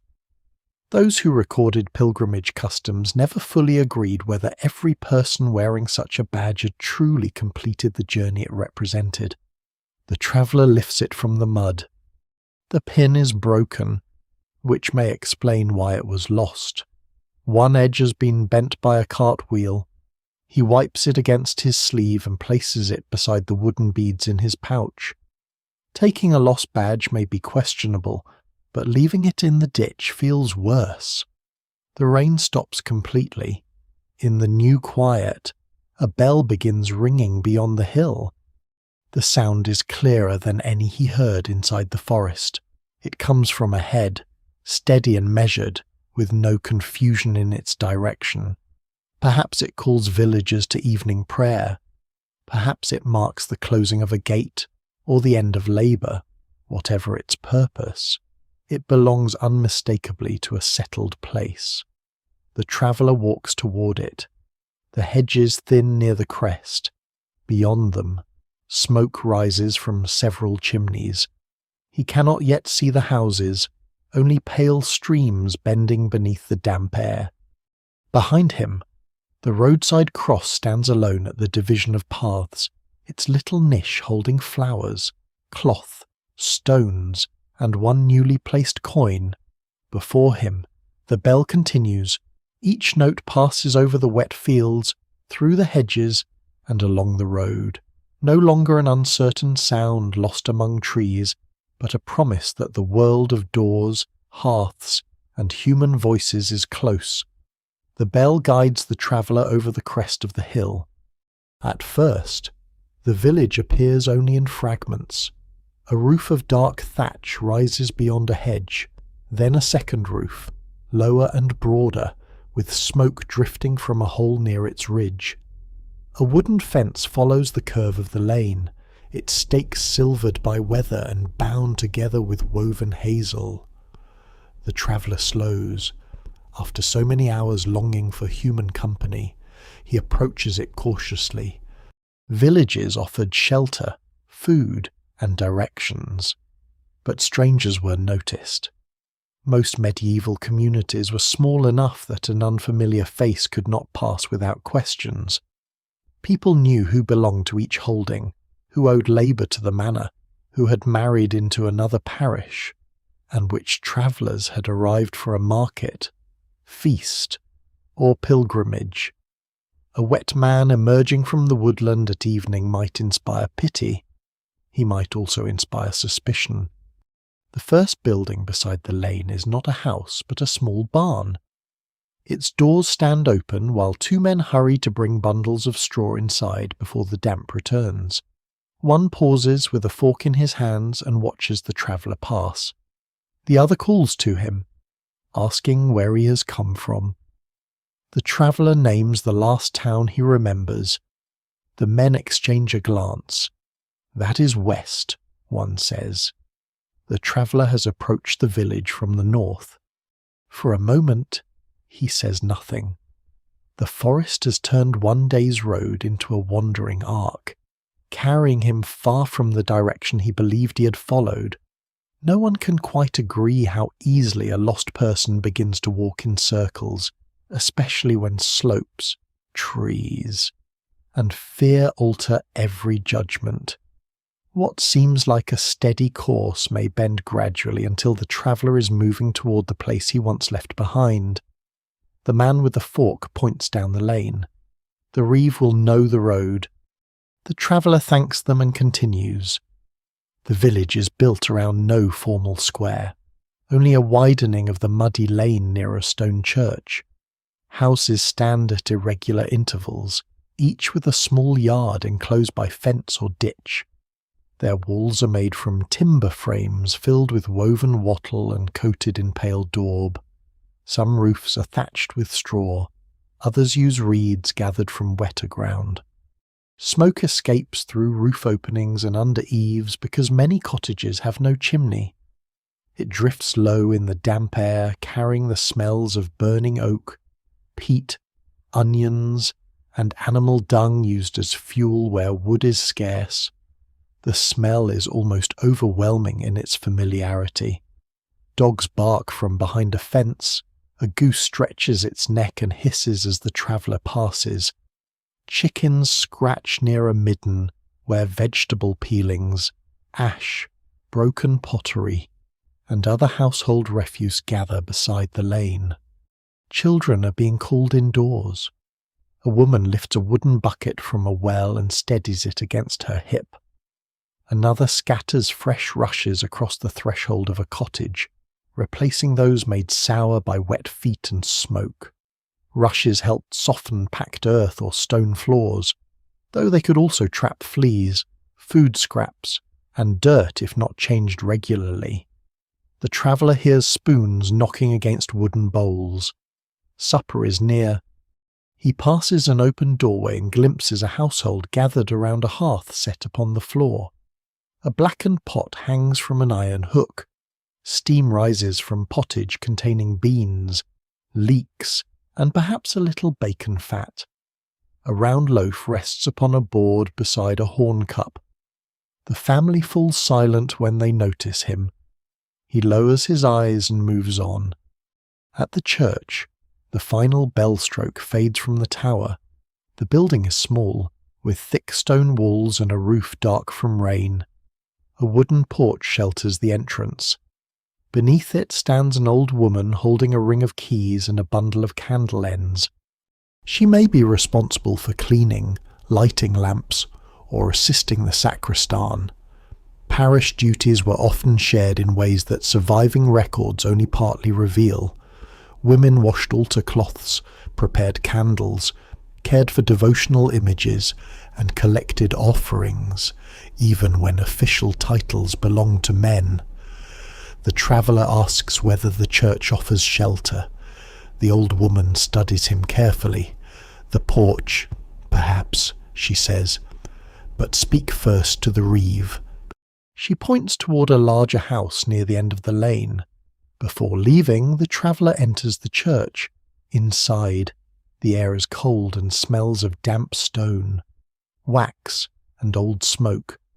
The floor is partly covered with rushes. Painted saints look down from the walls, their colours dim in the evening light. Near the altar burns one beeswax candle, its flame steady and clean compared with the smoky tallow lights used in poorer homes. He kneels briefly. There is no grand thanksgiving, only a quiet release of breath. The forest has not vanished. Its trees remain beyond the fields, dark against the evening sky. Yet stone walls surround him now, and the door stands close enough to touch. When he returns outside, a man is waiting. The reeve is broad-shouldered, with greying hair and a cloak fastened by a plain iron pin. As a village officer, he may supervise labour, collect rents, report offences, or represent the manor's interests among the tenants. Duties varied widely, and some reeves were chosen from the peasantry for limited terms, a responsibility that could bring authority without much comfort. He asks the traveller's name, destination, and business. The traveller answers plainly.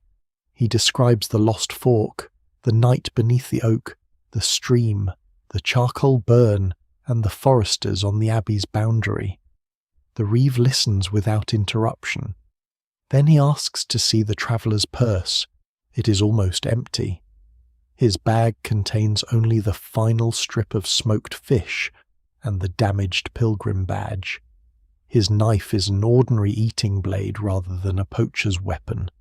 His cloak bears mud, ash, and the deep green stains of crushed woodland plants. These signs do not prove honesty, but they support the story. The reeve looks toward the church. "There is no inn here," he says. "The nearest is beyond the mill, and the road will be dark before you reach it." The traveller waits. A village without an inn might still offer hospitality through private households, barns, church porches, or the manor's arrangements. Hospitality carried religious importance, especially toward pilgrims and the poor. But resources were limited. A household with only one loaf could not feed every stranger who passed. Some communities appointed people to offer lodging in exchange for payment or labour. Others relied upon custom, kinship, or the judgment of local officers. Those who recorded such arrangements never fully agreed how generous ordinary villagers could afford to be during lean seasons. The reeve points toward a long, low building near his house. You may sleep in the hall. There is room by the fire if you carry water and help bring in the wood. The traveller agrees before the man finishes speaking. A servant hands him 2 wooden buckets and directs him toward the well. His feet protest as he crosses the lane, but the work is simple and familiar. He lowers the bucket, hears it strike water, and pulls the rope hand over hand. When he returns, he carries an armful of split logs beneath the shelter of his cloak. The hall is modest, belonging perhaps to the reeve's household rather than a manor lord. Its walls are timber and daub, its rafters dark with soot. A central hearth burns upon packed earth. Smoke gathers beneath the roof before escaping through a vent. Benches line the walls. A trestle table stands near the fire, its boards worn smooth by years of meals. Bundles of herbs hang from a beam beside strings of onions. At one end, a cow shifts behind a wooden partition, its warmth helping to soften the cold inside. The traveller is given a bowl of pottage, a piece of bread, and weak ale. No meal has ever seemed richer. Around him, the household speaks quietly of weather, damaged fencing, and a sow expected to farrow before winter. No one asks him to entertain them with danger. His experience is already becoming smaller beside the ordinary concerns of evening. Outside, the last light fades over the fields. The village doors close one by one. Dogs settle beneath carts. Smoke lies gently above the thatched roofs. Beyond the church, the forest becomes a dark line beneath the rising mist. The traveller holds the warm bowl between both hands. For the first time since the road vanished, he is no longer listening for a bell. He is sitting within reach of its tower. The traveller remains close to the hearth, while supper slowly comes to an end. The wooden bowl in his hands is nearly empty, holding only a thin layer of pottage and a few softened peas. He gathers them with a horn spoon, taking his time. Around the trestle table, the Reeves household finishes eating with the quiet efficiency of people who have worked since before daylight and expect to rise early again. Breadcrumbs are collected rather than brushed carelessly onto the floor. The remaining loaf is wrapped in cloth and placed inside a wooden chest. A servant covers the ale jug. Another carries bowls toward a tub near the wall, where they will be rinsed with water and perhaps scrubbed with sand or a handful of rough plants before morning. Nothing is wasted. Even the bones from a small piece of salted meat are set aside. They may flavour another pot, be given to a dog, or be boiled until they surrender whatever nourishment remains. In a household that measures winter by the grain in its stores and the hay beneath the barn roof, every object has another use waiting inside it. The traveller watches these ordinary movements with a gratitude he does not try to express. A place beside the fire has been cleared for him. Fresh straw is spread over a low wooden pallet, and a folded wool blanket is placed at one end. The blanket is coarse and patched, but dry. After the wet earth beneath the oak, it appears almost princely. His shoes have been set near the hearth, though not so close that the leather will split. The cloth wrapped around his heel is removed. An older woman examines the skin and brings a little salve from a glazed pot. It smells of animal fat and crushed herbs. The mixture may contain plantain, comfrey, or yarrow, all plants commonly associated with cuts, swelling, and irritated skin. Household remedies varied from one village to another, passing between mothers, healers, servants, shepherds, and religious communities. No one can quite agree how closely such mixtures followed written medical recipes, since most people preparing them never recorded what they knew. The woman spreads the salve gently over the broken skin and covers it with clean linen. She says little. Care in such places is often expressed through work rather than speech. At the far end of the hall, the household animals settle behind their partition. The cow shifts in the straw. A hen makes a soft questioning noise from a basket near the wall. Dogs turn several times beside the hearth, before lowering their heads upon their paws. The Reeve sits upon a worn bench, repairing a leather strap by firelight. He asks the traveller where he intended to go. The destination now sounds strangely ordinary. A market town 2 days farther east, where a message is to be delivered to a clerk attached to a merchant's household. The document itself remains dry inside an oiled wrapping beneath the traveller's tunic. He has guarded it through rain, mud, fear, and hunger, though its words may concern nothing more dramatic than payment, wool, or a delayed shipment of salt. Many medieval journeys were made for such reasons. People travelled to settle debts, attend manor courts, visit shrines, carry letters, find seasonal work, purchase animals, or return to households from which they had been absent. Their roads rarely entered chronicles. Most arrivals were greeted not with trumpets or ceremony, but with a question at a doorway and a place near the fire. The Reeve explains the route for morning. The traveller must follow the lane past the church, cross a narrow bridge near the mill, and continue until he reaches a stone barn with a red-painted door. From there, The eastward road climbs between two winter fields before joining the larger pilgrimage way. The directions are repeated twice. The traveller repeats them back. This was often how a route was carried not upon parchment, but in memory, held through landmarks and spoken rhythm, the mill, the bridge, the painted door, the two fields, the larger road, simple things, if they remain where they are expected to be. The reeve tells him that the forest can be avoided entirely. At this, the traveller looks toward the hall's closed oak door. Beyond it lies the village lane, then the churchyard, the fields, and finally the dark line of trees. The forest is only a short walk away. It has not changed.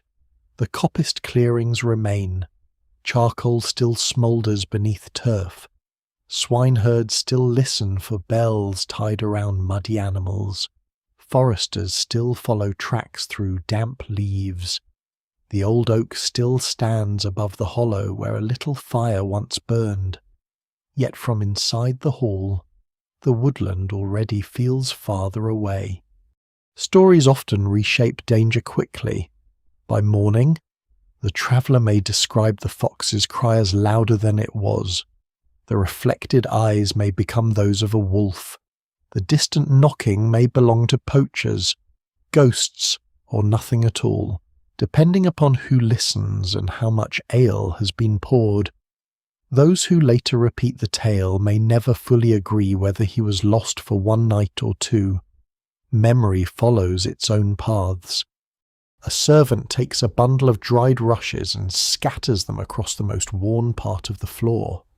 Their clean scent briefly rises above smoke and animals.